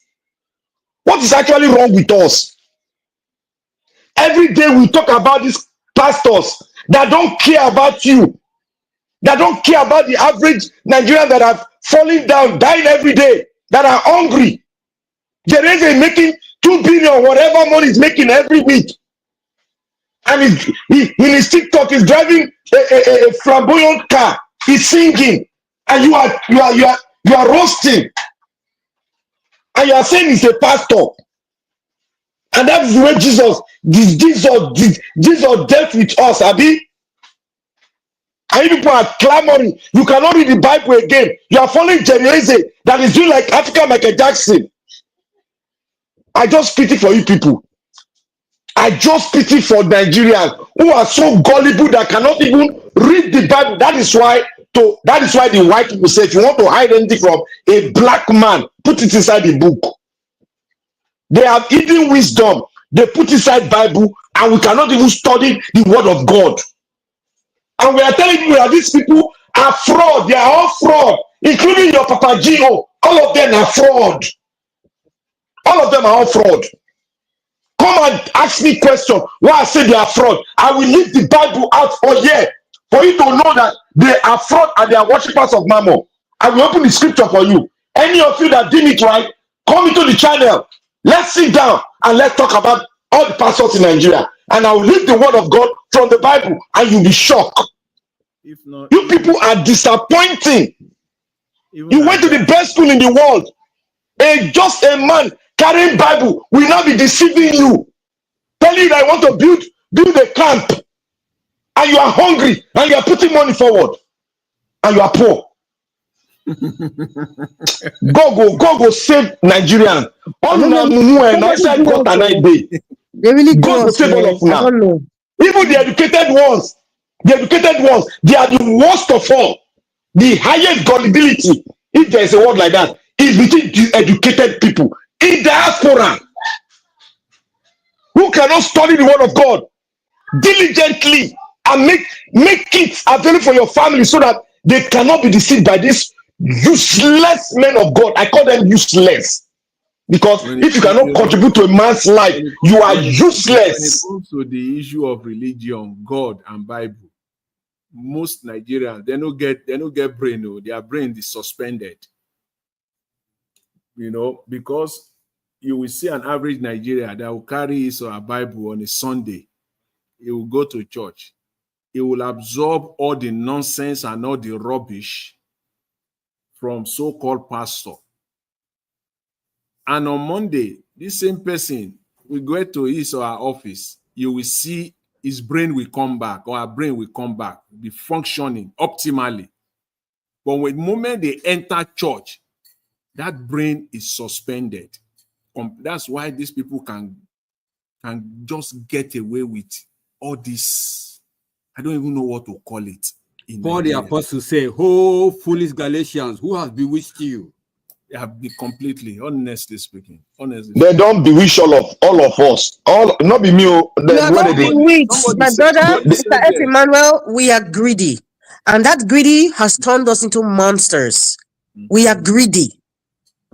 That's just what it is.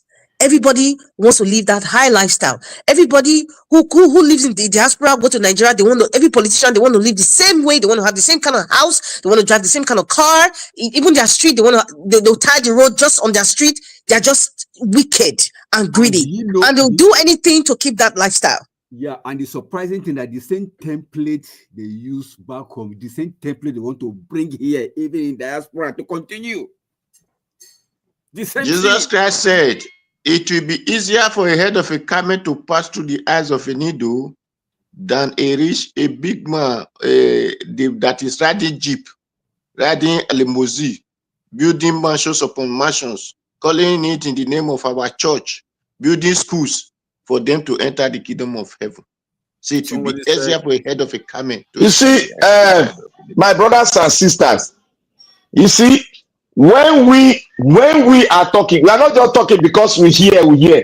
We go analyze it.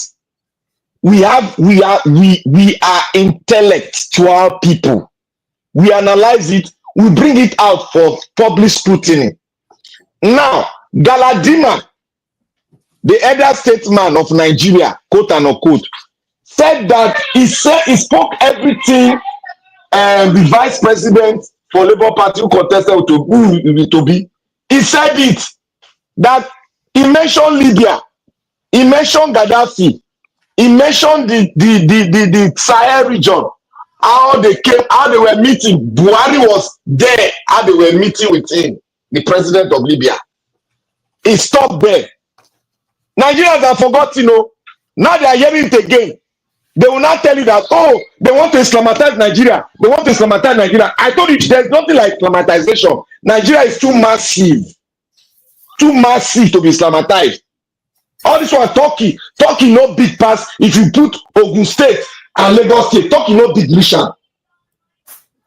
But Nigerians will be scared. That is why they are using Boko Haram to scare everybody. We cannot fight back. No, they want to Islamatize us. No, stay for ourselves. You don't call your south now. They want to Islamatize Lagos too, and they want to Islamatize Edo State. You people should better reason. Put on your cap to reason with everybody. The Bible says, "Let us come together and reason." But you people have lost it. You were shouting. Everybody was against me. They want to Islamatize. They don't Islamatize now. Now don't hear story now. Black Panther, the Bible says, you better wake up. My people perish for lack of knowledge. Even God himself that we are following doesn't want us to follow him with mumunes. He wants us to follow him with knowledge. Knowledge. But we are perishing. We are following him. He identified us as his people, but yet we are foolish. So because we lack knowledge. So that knowledge that we lack is what has kept us into perpetually poor and in danger. That is it. I can guarantee you. You see this solicitation from Tinubu, Remi Tinubu. The largest of that money that they will donate will come from the church and from the mosque. And from the federal government. That's a money laundering. That's a money laundering move. Yes. Big time.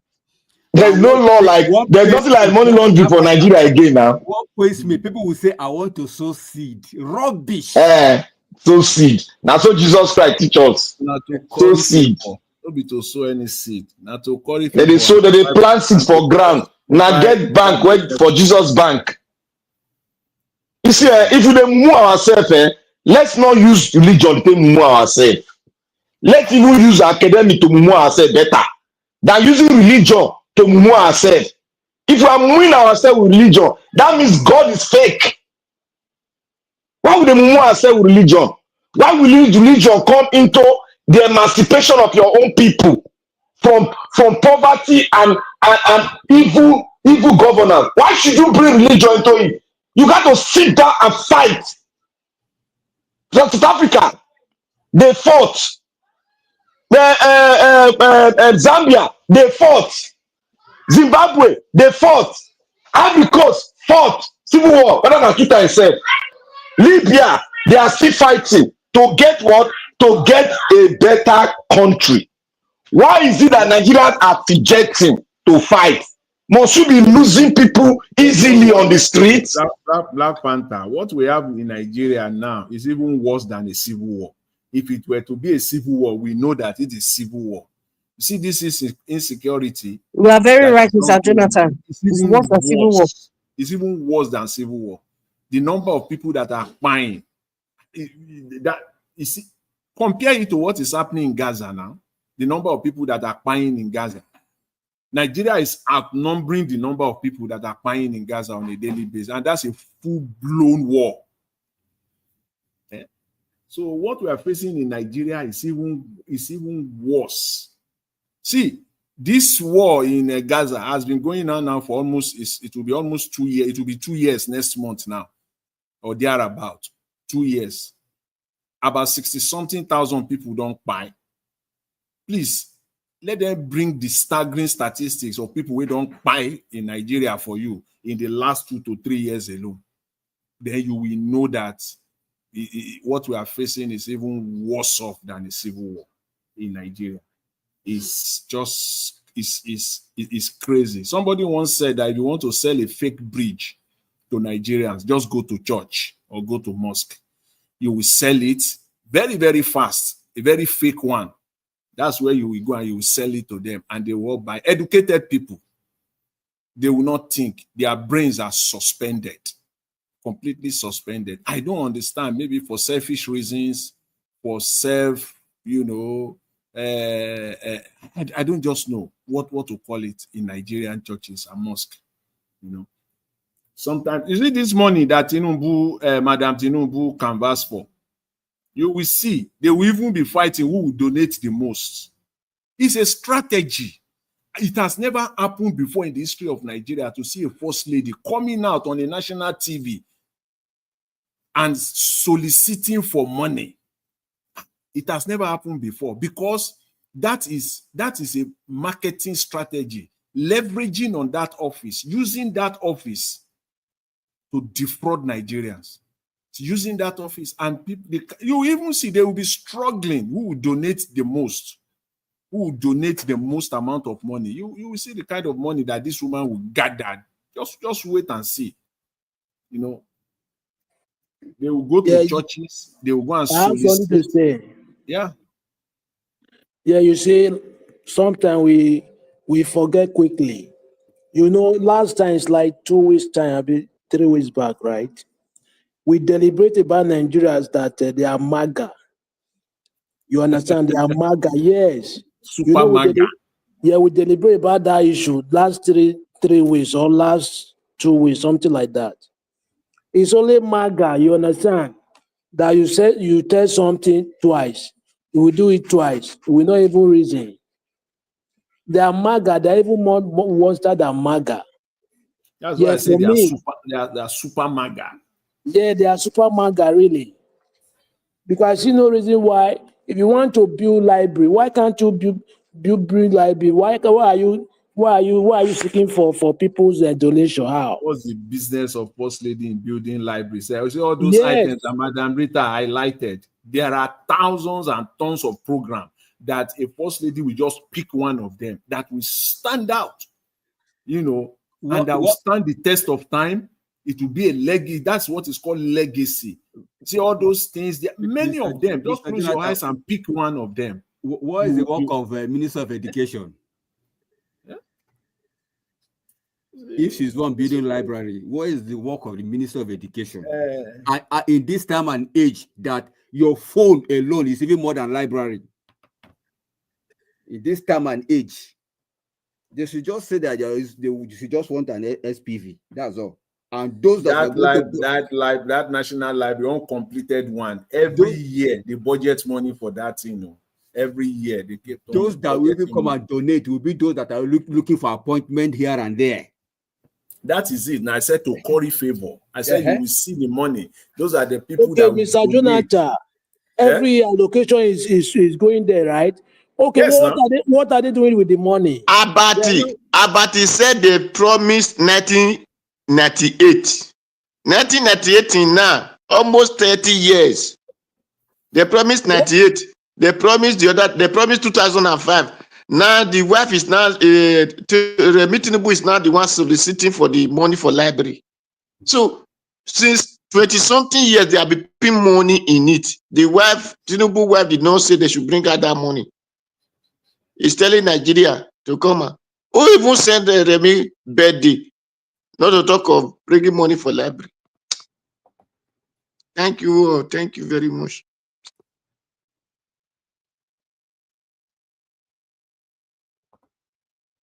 Mr. Elvis, are you there? Can you guys observe something? We will be streaming, Nigeria will be streaming live for the betterment of the people. No, if you see Nigerians where they share and they not reach 1,000. Exactly. Jerry Day will be like a Jassy pastor. He go do one stream, he go get 2 billion naira. Oh. You can see how we have problem in Nigeria. Every Nigerian is mentally having psychological problem. Do you know? Big one. This is what Daddy Free said. They said Nigerians don't get access to data.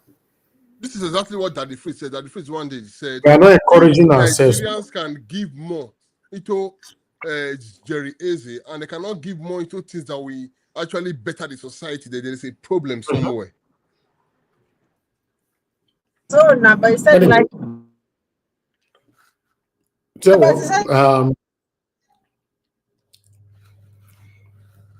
All right. The truth of the matter is, Nigerians are not supportive and we are not encouraging. We like to spend our money on rubbish, you know, things that are not impactful to our lives or the country. Like you mentioned, that pastor just now, Jerry or so. To be honest, if there are people there that they will counter you, a lot of them have been captured to the extent that there's nothing on earth you will ever say again that they will listen to. So just let them be. But look where we are today. The good people that are doing the right thing, nobody support them. See how they are beating Very Dark Man everywhere, whereas many of us cannot do what Very Dark Man is doing. You know, so it's crazy. We're not encouraging. I've said that so many times. Nigeria, anyway, I don't want to end the show by also saying something negative again, but still, since I don't advise me say hope day. All right, let's ride on the horse of hope. Hopefully, but this Nigeria we meet this so that hope. I don't understand though, but still. Niger what? Now you wake me up. Oh. I know even they send all this one view or no view. How can a man be making 2 billion and he not give people anything? If they drive limousine, they clap. My God is good. My God is good. And they look and say, this man don't make money like this. It goes good now because by the time you are able to play 419 and no, you don't pay tax in it. It is good, God. You don't pay tax and no government will come and hold you accountable. A small time we go and build university. While the members, the followers will be shouting, Nigeria, we're hungry your day. Send us 200 euro. Send us 1,000. Send us this. If you send them the money, now this one you send. Person when you tell you say the hungry, if you send them money, you say one go pay tax. To who? They want to they get conference. They get in this 2000, one. Hold on, thank you, Mr. Oduwa. Thank you, sir.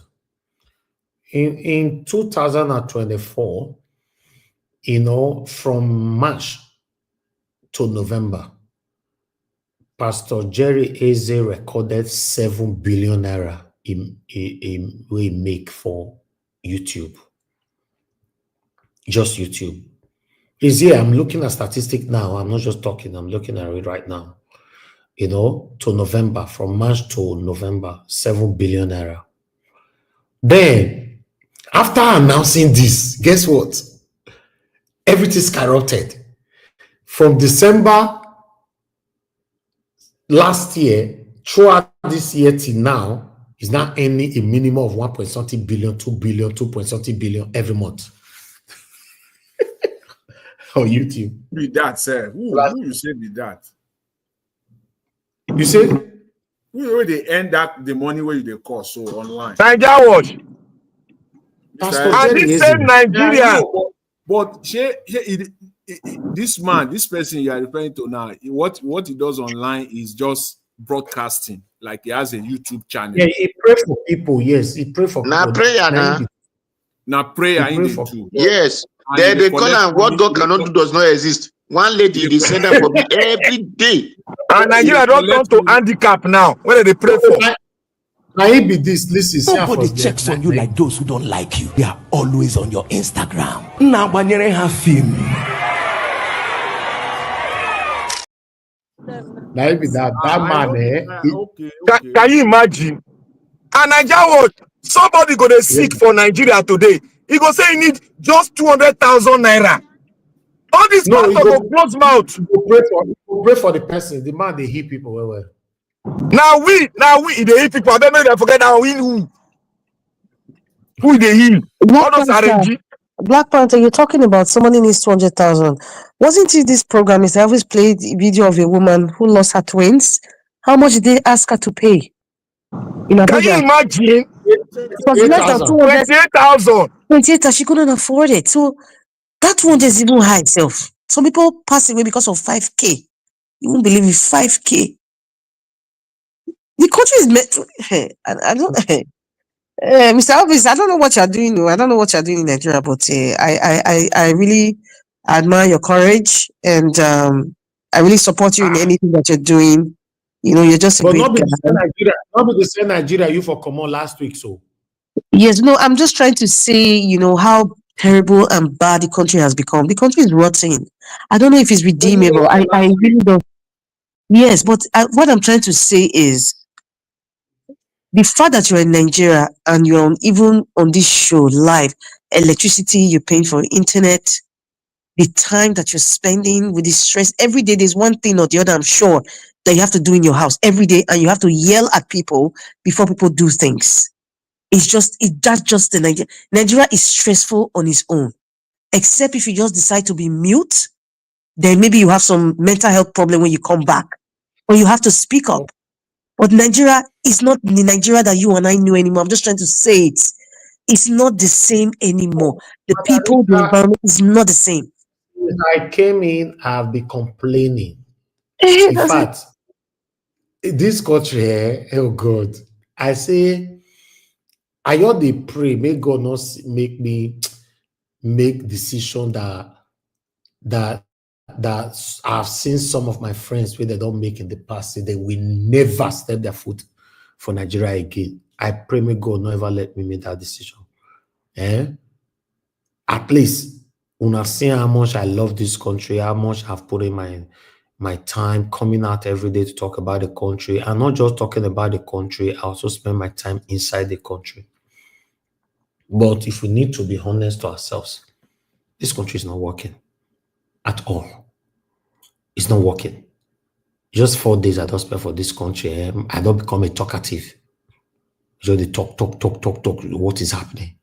So what about if me, myself, by God's grace, we're not the hungry and I talk like this? What about others? It's crazy. I went to church this Sunday, so God, now wow, now wow, it's crazy, man. I don't know how I want to survive. Okay, this was when I went to church because I recorded myself. Watch this video. Okay, when I was on the church car park, you know.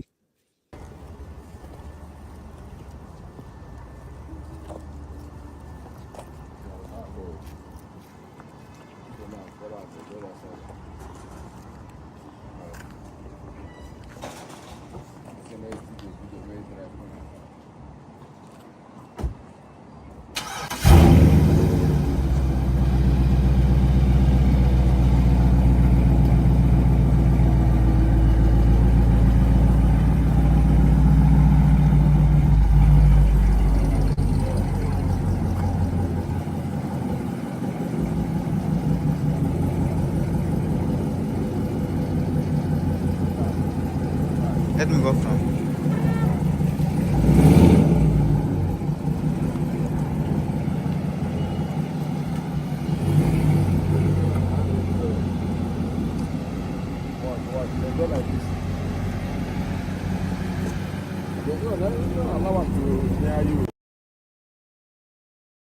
All right.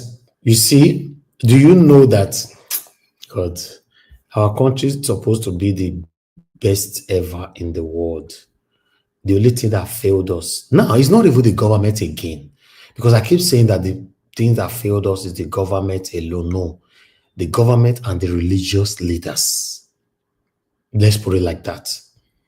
The government and the religious leaders now fail us for Nigeria. Mr. Elvis, we failed ourselves. We failed ourselves.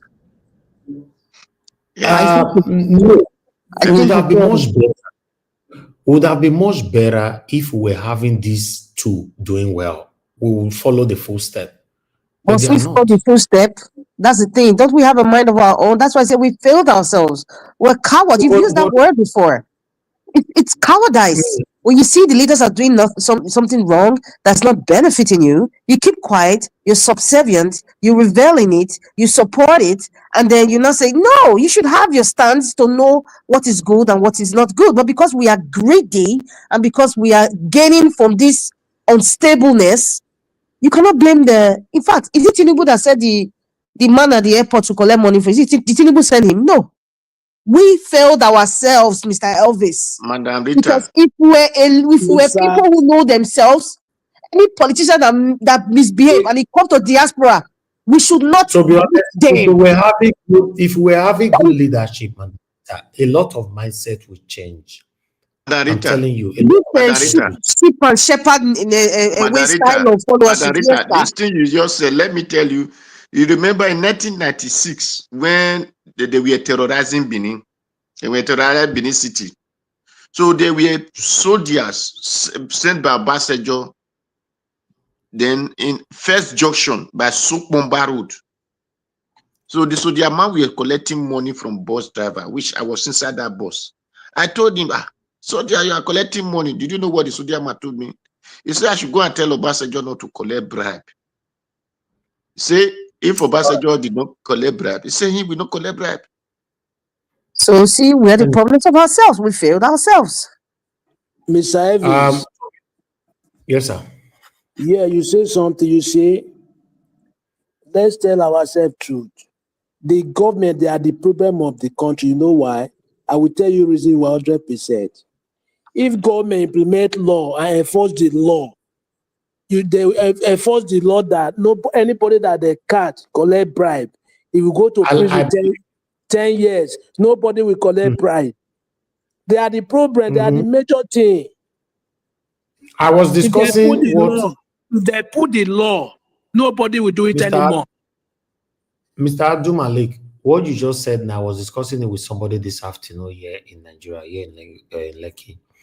We were just talking, and I said, if we have zero tolerance for corruption, and any politician caught stealing money or through corrupt way or anyhow, and is expired, before you buy reach 3 or 5, I say within 6 months, you see Nigeria will be better. The guy said no. He said within 3 weeks, everybody will stabilize themselves. Everybody. Yes, it's true. Everybody. He says 6 months is too far. He said within 3 weeks, everybody, when they really know, say this person confirmed, say they buy him for just little money where he thief for office. He said the country will become better. Then they can also talk about Yahoo. Because okay, what about Yahoo? He said yes, they shouldn't put a capital punishment on Yahoo, but they should put at least 40 years from Yahoo, where it's still 1,000 naira upward. 40 years. He said you will see the country will become the best in the world. Say at least. Listen, Abdul Malik, I support you 100%. If government pass law, implement law, and enforce the law, the citizens will not have no choice than to abide by the law. But at the moment, now the country, that is just it. Exactly. The country be like country where you're not even sure who's governing you. We are not sure who is asking even the government themselves questions. Everybody just do what it's an auto drive. Yeah. Yes, Wiki can come on air and say rubbish. Nobody asking question. El-Rufai came on air to say all bandits should be buyed, all of them should be bombed. The remaining 5% should be. He contradicted himself on the national TV. Till now, nobody have even Datti Ahmed have to come. This part of what we're talking about today have to come out to say that El-Rufai should be arrested for that statement and all that. But because he contradicted this, he was confused. He was saying, no matter how criminal we try to be smart, they will make mistakes. They will leave traces for you to know that they were lying. No matter what. Now make you the CCM rob, I'll go rob for somewhere. When they command or forget one or two things, in most cases. Now that thing where they forget, now people will take trace them. See, people will consider one forget Iowski, one forget this, one forget that. It happens. So the country at the moment is that the citizens are not sure who is governing them. The people governing us, nobody is questioning them. Like Madarita stated earlier on, the 200,000 naira for renewal of passport or for a new passport or whatever it is, nobody complained. In fact, everybody is complaining inside their room in this country. There are more criminalities going on in Nigeria right now. More boys believe that the only way you can be successful, you see successful people driving nice car and all that, is criminality. They want to engage in criminality to meet up with you stylishly, secretly, and otherwise competing with you to be like you. Why the girls, majority of them are selling their body right now to sustain their it's crazy. Apart from the girls, married women now sleeps around I'm telling you, the country is upside down. I'm telling you, the country is upside down. I don't know any other word I can use to describe it. A lot of my family, a lot of my friends, they have asked me for the past 4 days. I came in Saturday night, for the past 4 days. Oh, what are you doing? What are you doing in Nigeria? What are you doing in fact, that country? Between you and I love this country. I be personally, I love Nigeria. I love my country. I love my country. Nothing is really happening in abroad. Let's be honest to ourselves. All of you listening to me now, tell me what did they happen for abroad?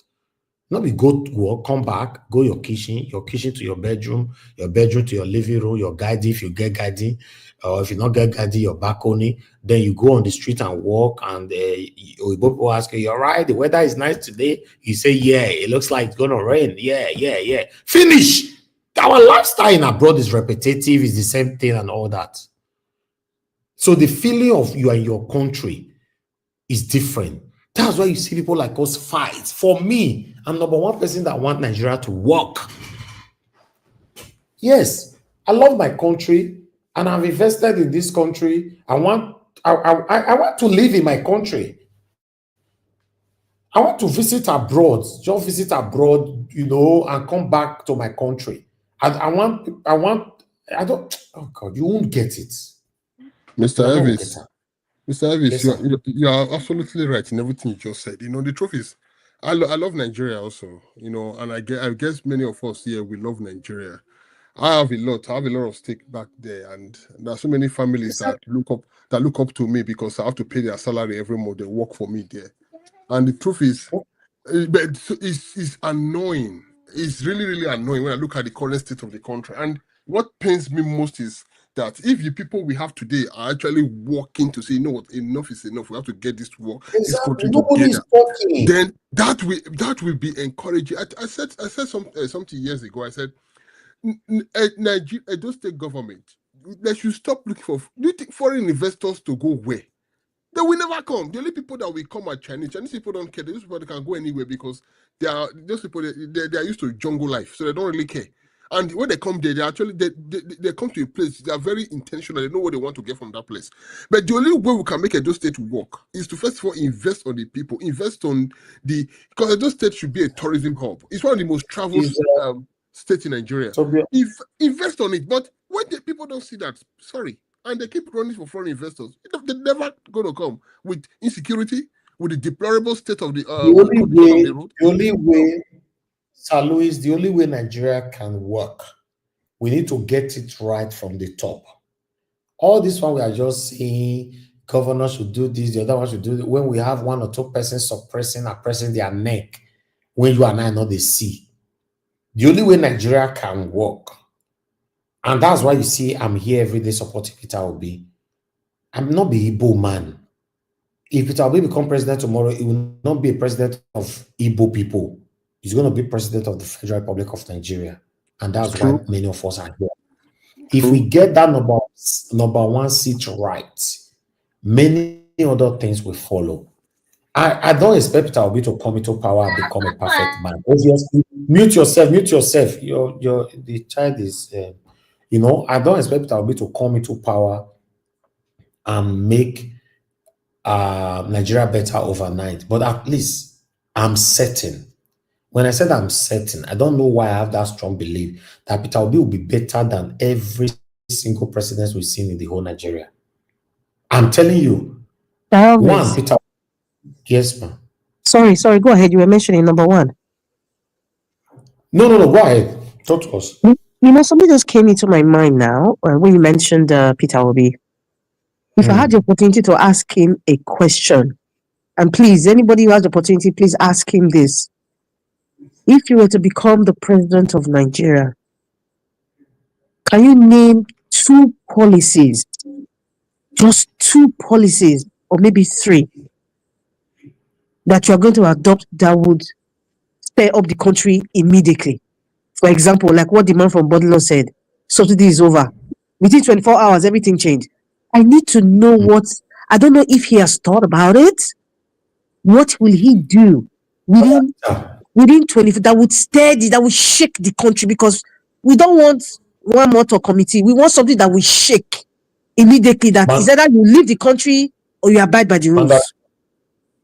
Moderator, now God will bless you. We don't want anything that will say, oh, it's a process, we are working on it. No, because we don't have that patience. But hold on, sir. Unfortunately, moderator, all the platforms Peter Obi is visiting, all of them are romancing him. They're all finding out. I don't understand. Exactly. So why I say we are the problem? We are the problem. Like we don't know what we want. If you give them 5 minutes to talk, they'll use 4.5 minutes from that 5 minutes to praise Peter Obi first. That's why you see the right question and not be asked.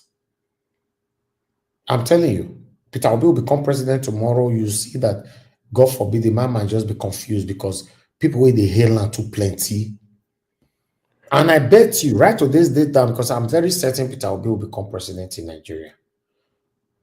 Amen to that. Amen. Amen to that. The day we will question Peter Obi, you see all these satanic people will now come to say, he don't do now, and only 8 months he don't do office, leave him. Like somebody, when I see somebody for comment section that they will say, more no question of Bible because it's only 8 months in office. So, Sir Louis, go ahead. You wanted to say something quickly. Yes, a quick one. Of course, you just spoke about when Peter Obi, whenever he visited any of the platforms and the people questioning him, ended up praising him. It's a Nigerian thing. We love to praise people, and we are not good at actually coming to the table to say, you know what, you are our servant or you are our leader. You were elected to serve us, and now we as a Nigerian people, we are coming to you to ask you questions to focus. You are answering. Tell us now. Perhaps our culture is what's affecting us. Don't you think so? Thank you. Yes, of course. That's subservient of our culture. Have you seen when we bring a guest here, we'll be praising the guest here? Have you ever seen that? No. It's not possible. No. We go straight to the point. No. Ask questions. There is a problem. When Peter Obi was talking, Peter Obi said something, and this was the reason why I said the Nigerian people are the people that will get Peter Obi elected, not the elite. Peter Obi are the people. I see a man right now that is all this year elite. They say our governor moving to APC. All of them, only one vote they get. The time when I said Nigerian one vote for now. Mr. Heavy, the country, the corruption in Nigeria. In fact, the word corruption is understatement. I don't know how to define it. Now, Peter Obi said something. He said something one day, and some people were saying it in a different platform 2 days ago. I just fell into one platform on YouTube. They said, how can the only seaport in Nigeria be the one working in Lagos? You have now they have seaport in other parts of the country, but the Nigerian constitution, the freeway is only by the federal government. So the state government doesn't have a power to actually develop a seaport. The must come for the federal government. Only Lagos seaport is working, but you have Port Harcourt. You have. Oh, sorry, Mr. Lewis. So yes. Governor Obaseki knew that he won't get the powers to do Gelegele seaport, so he lied, telling us that he was going to make Gelegele seaport. My dear. By what you are just saying now, it shows that this former Governor Obaseki of Edo State lied in his campaign mantra. He lied. I'm very happy I never supported that guy. Because all I can see and smell was fraud and lies. He lied, and the gullible ones believed him. This man, Agbona, just be defending. Wait till Obala, should please come if he's listening to me. One man called Agbona, I think he was in the House of Senate. The former Senator Agbona, I think one man from Edo State. He's part of it now. He was trying to see how he was actually trying to move his colleague to vote in favor of giving Gelegele seaport, a federal to call the federal government attention to it. On the sitting where the matter was tabled on the floor, very few people, not up to 10 people that attended, majority of them didn't come. See, you asked a question just now, Lady Rita. If I become Nigerian president, let's say I was elected, the first thing I will do is to first of all work to set up, to bring down the constitution, to bring a constitution that the Nigerian people will approve, a constitution that will work. Because what we are currently operating is never going to work. And everyone has said it. Unfortunately, our people are still... Mr. Lewis, that will not fly. Remember, we are supposedly practicing democracy. So the Senate had to talk about it before it can... Except if the But president wants to do so. if the presidency really want it, it will work. This Robert Stamp senators, it will work if the president really want it. Like I said, what you all are calling for now will be difficult to actualize in Nigeria until we get the number one person right. I'll continue to say that it will be difficult. Unfortunately, nobody you will send to the House of Rep now or Senate that can perform. I'm telling you, it's going to be only 1 in a million, and that one will be facing a lot of pressure. It's not easy. In fact, it's not working. It's not working. When they told me the suppression that the new elected reps and senators face, when you comes in, the room they put them to educate them how they will behave in the house, I was shocked. I'm telling you, it's not going to work. Until we get the number one person right, a lot of things will not work in Nigeria. And don't worry, even Nigerians, even though they are not talking right now, I still strongly believe that the way Nigerians go take shame APC in 2027, the way they will take disgrace them. The only fear I hear the fear now be say they might end up bringing it, will not say anything to do. But say Nigerians go vote APC. How? What would be the reason? It's impossible. It's deja vu. Listen, let us be realistic. We saw what happened to Peter Obi. Who owns the courts? Let me tell you, EFCC chairman's tenure, Yakubu, I think he's ending in 2 months' time. And guess what? It's going to be a Yoruba person that's going to be INEC chairman very, very soon. That's what I'm saying. That. And then you want to take it to court? He owns the court. Yeah, that's what I'm saying. That's what I just said. I said Nigerians will certainly turn up, or rather turn against APC, except they ring it. So either they ring it through INEC or ring it through judiciary. Ring it is ringing.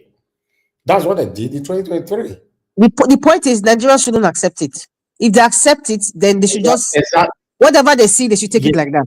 So that's why I said everybody is very passive right now.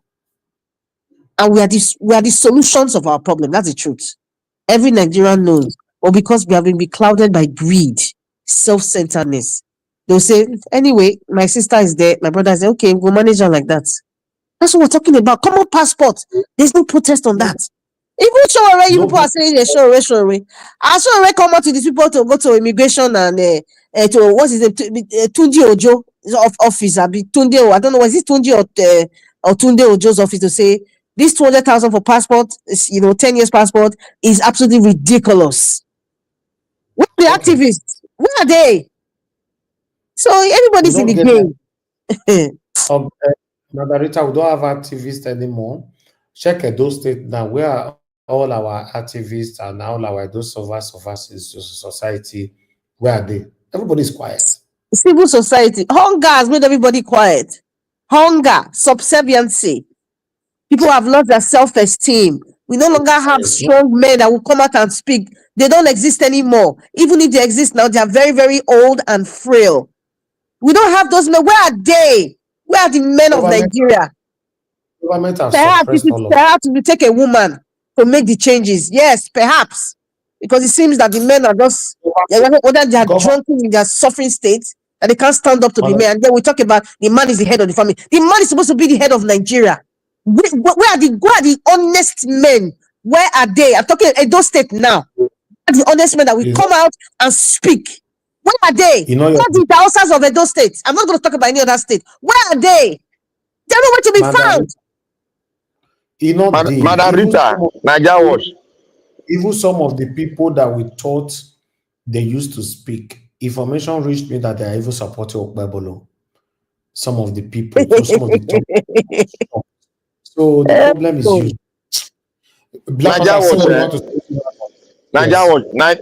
Madam Rita is 1,000,000% right. We have lost it all. The men are refused to stand for what is right. They refuse to stand and they now become a baby looters. That is what they have become now. A vampire that all he knows is to loot and make people cry. That is what the men in Nigeria have become. Majority of them. We are visionless. We are not seeing the future. Rather, we are seeing what we are going to eat today. And they've made Nigeria to become that kind of people. The only thing they think about is what they can eat today. Exactly. That's what I just wanted to say. All of them are fighting for what they can eat right now and look after their family. Nigeria was see, I pray make Nigeria better. Nigeria was. There is a lot of things where give this my head. Where people do they drag me for pants, won't go because they fear to come in. And I tell them the truth, you can't come in now. There's no stability, you're gonna lose your money. That is the problem. Anyway. People are ready because we have the market. Although business is still flourishing in this country, but you can't stay far away from your business. Let me tell you what happened last month. Do you know that the Minister of Works drained down 280 million US dollars of diasporans into the drain? You see that coastal road? There was a land that the diasporans, they got a land, they bought it, they paid it cash, they paid for the house. What's the facts? The fact is, I got the facts now. You want me to bring fact for you? Always bring it. I tell you what happened. Mr. Elvis, that story is very true. You know, that case is very true. It has been on the case is on now. Since the beginning of this year, it's all over social media. There's a lot of them. Even Americans, million. Yeah, even Dr. Zoe was even there speaking about it. Many people have invested in that coastal rail line. It's true. So Umahi was just being recalcitrant and he's just being rude because Chagori and the man from Bodilon, they've made their decision and that's it. So what happened to the diasporans now who have invested thousands and millions of dollars to buy that land? So the case is still on. It's a huge case and it's not going to go away. I don't know how these people, they've lost everything. They've lost their money. Do you know that the remaining land that is even up to 100 that if you accumulate the money is up to 180 million? The Minister of Works has sat on it. He said he's taking everything. Impunity it's like dragon. It's like you have dragons. Mr. Black Panther, always learn to use allegedly, please. You cannot be setting off your information on this platform, please. Allegedly, sir. How can we say a minister of war sit on money? Are you there? Please. Mr. Nigeria. Yes, sir. Yeah, you see why the country is not moving forward. In economy, there is what we call scale of preference. Just like that coastal highway is not necessary. It's not what we want. We have other dilapidated road in the federal road. Why can't they fix those one? But they went to go and do something that is not even going to complete like 10 years coming. That is the reason why the country is not moving forward. What is necessary, they will not fix it. It's crazy, my brother. There's a lot of corruption surrounded the decision to start that project. So that's why. So your opinion is invalid, when it comes to these people. So unfortunately, this is where we find ourselves. But I would like to end the show by saying, if we can get the number one person right, Nigeria will be the best country in the world. If that number one person, as the president of the Federal Republic of Nigeria, we got that right, every other person will not have no choice than to follow up. I'm telling you. Nigeria, yes, sir. Can you hear me? You see, I sent you an information to your side there. You checked it, and you did not know the authenticity of it. Now another media pick it from the source, the guy who investigated it and started talking on it, on Wiki. The guy who investigated it has a magazine. I sent it to you. Nigerian Okay, media I'll now check. pick it and they are not talking about it. How Wiki sold, how he bought land, the street, the county, he did there. The guy, the Nigerian man investigator. Anyway, to be honest, I will still reiterate and say it all over again. You see all these things that we are seeing right now. That's why you see people like me and many of you listening to me right now are putting in our energy to get the number one person right. The energy why I don't support Peter Obi, and don't say I don't support governor. I don't mind supporting governor, but I can't do it like this. Maybe like person with Peter Obi pay. Say whether rain or so anyhow it be with me. I don't need to be paid to do this. We just need to get the number one person right. I'm too certain that if we can, that Nigeria where you and I they cry for, it will come to reality. It might not be overnight. Like Peter Obi stated, 4 years is enough to show to the people that Nigeria can be fixed. And I believe that. But the only thing I don't believe is that Peter Obi will leave after 4 years. If Peter Obi perform well in that 4 years and he decides to go voluntarily as he promised, but if he performed well, the people will not allow him to go. Did you get that? That's where the problem lies. Some of the elites, good elites, will not let him go, except the satanic ones that want to dissolve all he built in 4 years and take it back again, backwards. Because these people can do it. They can do it. Peter Obi might come in and repair and put so many things in place, judiciary, sort out the cost of governance, sort out so many other things, insecurity, infrastructure, and many others, healthcare and all that, blah, blah, blah. I'm telling you, after 4 years, these people can still turn everything and start all over again and turn everything around within just 3 months. I'm telling you. It's not with this same Nigeria where they see they don't like continuity. They don't like continuity. They come into office, they vex for themselves. The road where they do it, they never complete before you come out. They're not going to touch them. They'll go start their own road. The hospital where you build, where you never finish before you come out, they not continue with that one. They'll go start their own. They'll go buy another fresh land. They don't like continuity. So Peter Obi, by God's grace, say he come in as the president of the Federal Republic of Nigeria, and he gives you and I what we have been craving for. There is every possibility these people will dissolve it after that 4 years. Because all the loopholes, you covered it, you locked them all. They will unlock it. So what we have, because these are, in fact, tomorrow let's discuss this continuity. Because we all are fighting up Peter Obi. Everything Peter Obi will put in place. What's the guarantee that these people will not dissolve it when he leaves office? We need to address those areas. We don't have maintenance culture in Nigeria.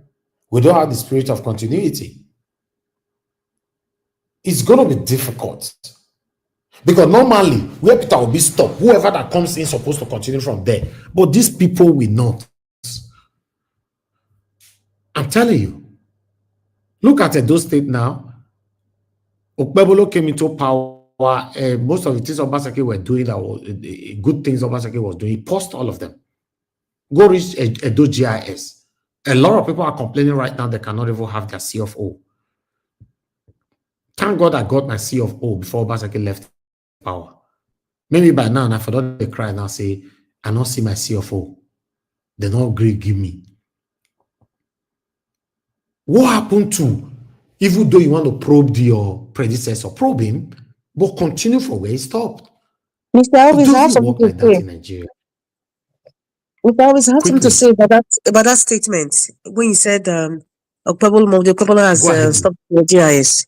It's the same way when you go to Edo State. I don't know if any of you were in Edo State when Oshomole was governor. When you go to Edo State, every single thing, I am not exaggerating, every single project, every single thing Adams Oshomole started, Godwin Obaseki stopped it. Every single thing. So you see, Yes. it's a vicious cycle. Yes. It's a vicious cycle, and it is not serving us. Yes, I already said it. I generalized when I was talking about that. You know, I know even for the hospital, I remember how Governor Obaseki abandoned the hospital of Shomele built for more than 3 years or so, or 4 years. I'm not even sure if the hospital is already functioning. Taxpayers' money. Yes, so I understand this. Yes, it happens. It's functioning. But That is the one they are using now because they destroyed the other one. Obaseki demolished the other one. So that is the one they are not using. They are using now. But it took him years. It took him years. Normally, supposed to play panya. No, they play game with us. Please, tomorrow, my question to all my panelists, in case you make it here tomorrow, what will happen if Peter Obi end up building what you and I want? What will happen when he leaves office? We need to discuss these things because they are listening to us. When we come back. Exactly. They are listening to us. Sometimes our talking might help or push them to do the right thing. Because I'm certain these people will dissolve everything. They'll say, no, man, it never finished now. They'll dissolve everything and open all the loopholes all over Except again. God gives us a Moses that will continue. Exactly. Except that okay, Peter Obi bring somebody and tell Nigerians to follow that person. This is the person. And the person really, succumb to Peter Obi's ideology. That's the only reason that, okay, that one do 8 years. At least, if we are lucky, for example, to have Peter Obi and minds like Peter Obi that can hold Nigeria for the next 20-something years, Nigeria is better forever. But the problem is, it might not fall on it. So with this, I'm still scared of this country. The mindsets of the people, the government are gone. All of them want to eat today and forget about tomorrow. It's crazy. And I see the reason why, even for me to take picture with politicians, to meet with politicians just for a greet, I don't need them. If not, I would have been labeled already by now. Say, these people, maybe they are bankrolling Mr. Elvis. Check most of our youth now, starting from my own state. All of them are dumb. In fact, they are dumb, deaf and dumb right now. They don't speak. They don't speak. Even Obaseki that have left power, many of them are still campaigning for Obaseki. Me, I'm not asking myself, is Obaseki still a governor? A governor or not? Many of them are still campaigning. Let's end the show, man. I don't understand, but I just hope we have that better Nigeria. Let's continue to put in our effort, because if I was not putting my effort, putting my time, one person would have asked me by now. You just talk. What have you done to help? That's why you see people like us can confidently speak as we like. Yes, confidently speak as I like. I know people know that I'm putting in my time and my effort. Hopefully, we have that better Nigeria in our time. Hopefully. But what I'm seeing, that's why I put this on the table now for tomorrow or anytime. What I'm seeing for us, after all this effort, let's assume by God's grace, we really don't have Peter Obi. After the 4 years, what will happen to Nigeria again? These people will deserve it. Everybody who protested for Jonathan to be removed, today all of them are silent. Have it in mind. If Peter Obi emerged as the president of the Federal Republic of Nigeria and they allow him to rule, if Peter Obi is presenting someone else, these same people, many of them that is now deaf and dumb now, they will come out and protest that Peter Obi doesn't have the right to bring anybody in, that he should just get out from that office and let them continue. Then they will dissolve all that you have labored for. They will come and they will protest. Even the ones who don't die, they will come at that time, they will protest. Thank you very much, my people. I appreciate you all. We come to the end of the broadcast. I appreciate you, Mr. Jonathan. Thank you very much for holding on to the platform while I was on my break. I'm very, very grateful. Thank you, Mama H.O. Thank you, F. Emmanuel, Abdul Malik. Thank you, Mr. Odowa. Thank you, Madam Rita. Thank you, Black Panther. Give us a mandate. Sir Louis, and many others. God bless you all. Those of you that supported the channel today, Madam Peggy Modi, thank you very much, ma. I'm always grateful to you. Thank you very much, Ifeanyi Anako. Thank you very much, sir. I'm very, very grateful. I appreciate those of you that call in, Madam Deborah, and many others. Mr. Ifeanyi called in as well. I'm very, very grateful. And my people in the comment section, start with my mother for Mom Diaspora. Thank you very much, Mommy. I appreciate you for all that you do. Thanks for always being there for us. Abu Azim, my brother, thank you. I appreciate you. Thanks for your selfless service. Thank you, man. Stella Imasewedo. I'm grateful, man. It's good to have you on the show today. Thank you, my brother, Ikechukwu. God bless you. Thank you, Madam Pegwode, once again. I'm grateful. Thank you, everyone right there. We have more people on the comment section. Musa, thank you very much, sir. Thank you. Again there. Quickly. Honors, it's good to hear from you. It's been a while. Thank you for joining us today. And Clement, Leonard and Jose, and many more. Timmy Dibe, God bless you all.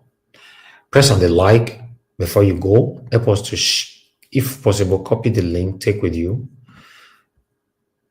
and help us to pass our submissions to others. Now we draw the curtain. See you guys tomorrow. Good night and bye. So many times that I'm thankful for the opportunity to perhaps explain it so that the idiots who have continued to assume that I have broken my word would be clear. I said if he won the presidency, I'll leave Nigeria on exile. So let me clear that up. For him to have won, the people would have had to have voted for him.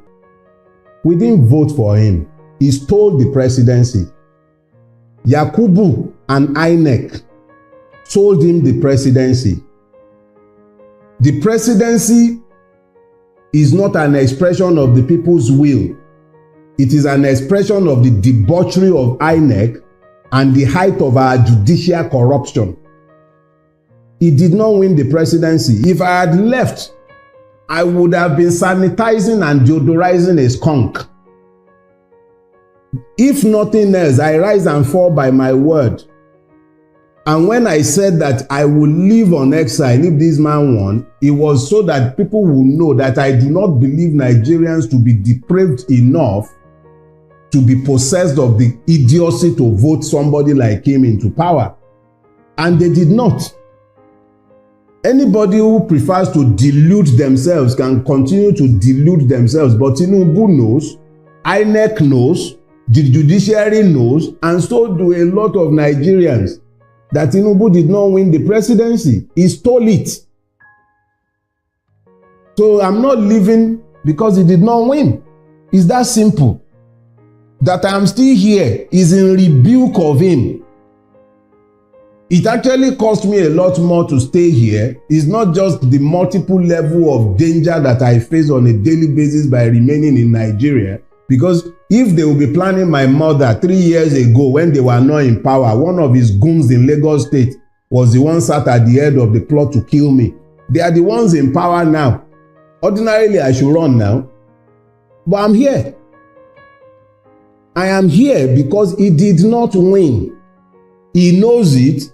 And every man and his dog in Lagos State knows it. He was beaten resoundingly in Lagos on the 25th of February. He couldn't even make 15% in Lagos. Segun Agbaje, the INEC commissioner in Lagos State, cannot produce the form EC8A for Lagos State up till today. I was the person who was charged by the Obi legal team to collect the election material from INEC. He could not, up until today, INEC in Lagos State cannot give us the form EC8A, which is the polling unit level result. Because they know he lost. He lost woefully. He was thoroughly rejected across the length and breadth of the state that he has held hostage. For 24 years as at that time, he lost. So how much more the other parts of Nigeria? Let them continue fooling themselves. He has snatched it, grabbed it, but he can't run with it. And that's why we are all in the mess that we are in today. So yeah, if he had won, if Nigerians had been foolish enough to have voted for him, I would have left. It wouldn't be because of him. It would be out of protest that I could be stuck with such evil people who would have found the grace to vote for somebody like him. But as I have said, they did not vote for him. They rejected him. He has forced himself on us. And we can't do much about that. But I'm not going to legitimize his stealing by leaving. He didn't win.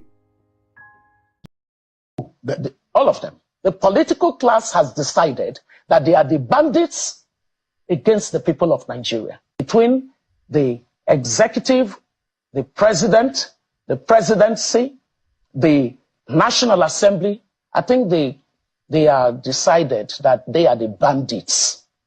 They are the bandits. All of them. The political class has decided that they are the bandits against the people of Nigeria.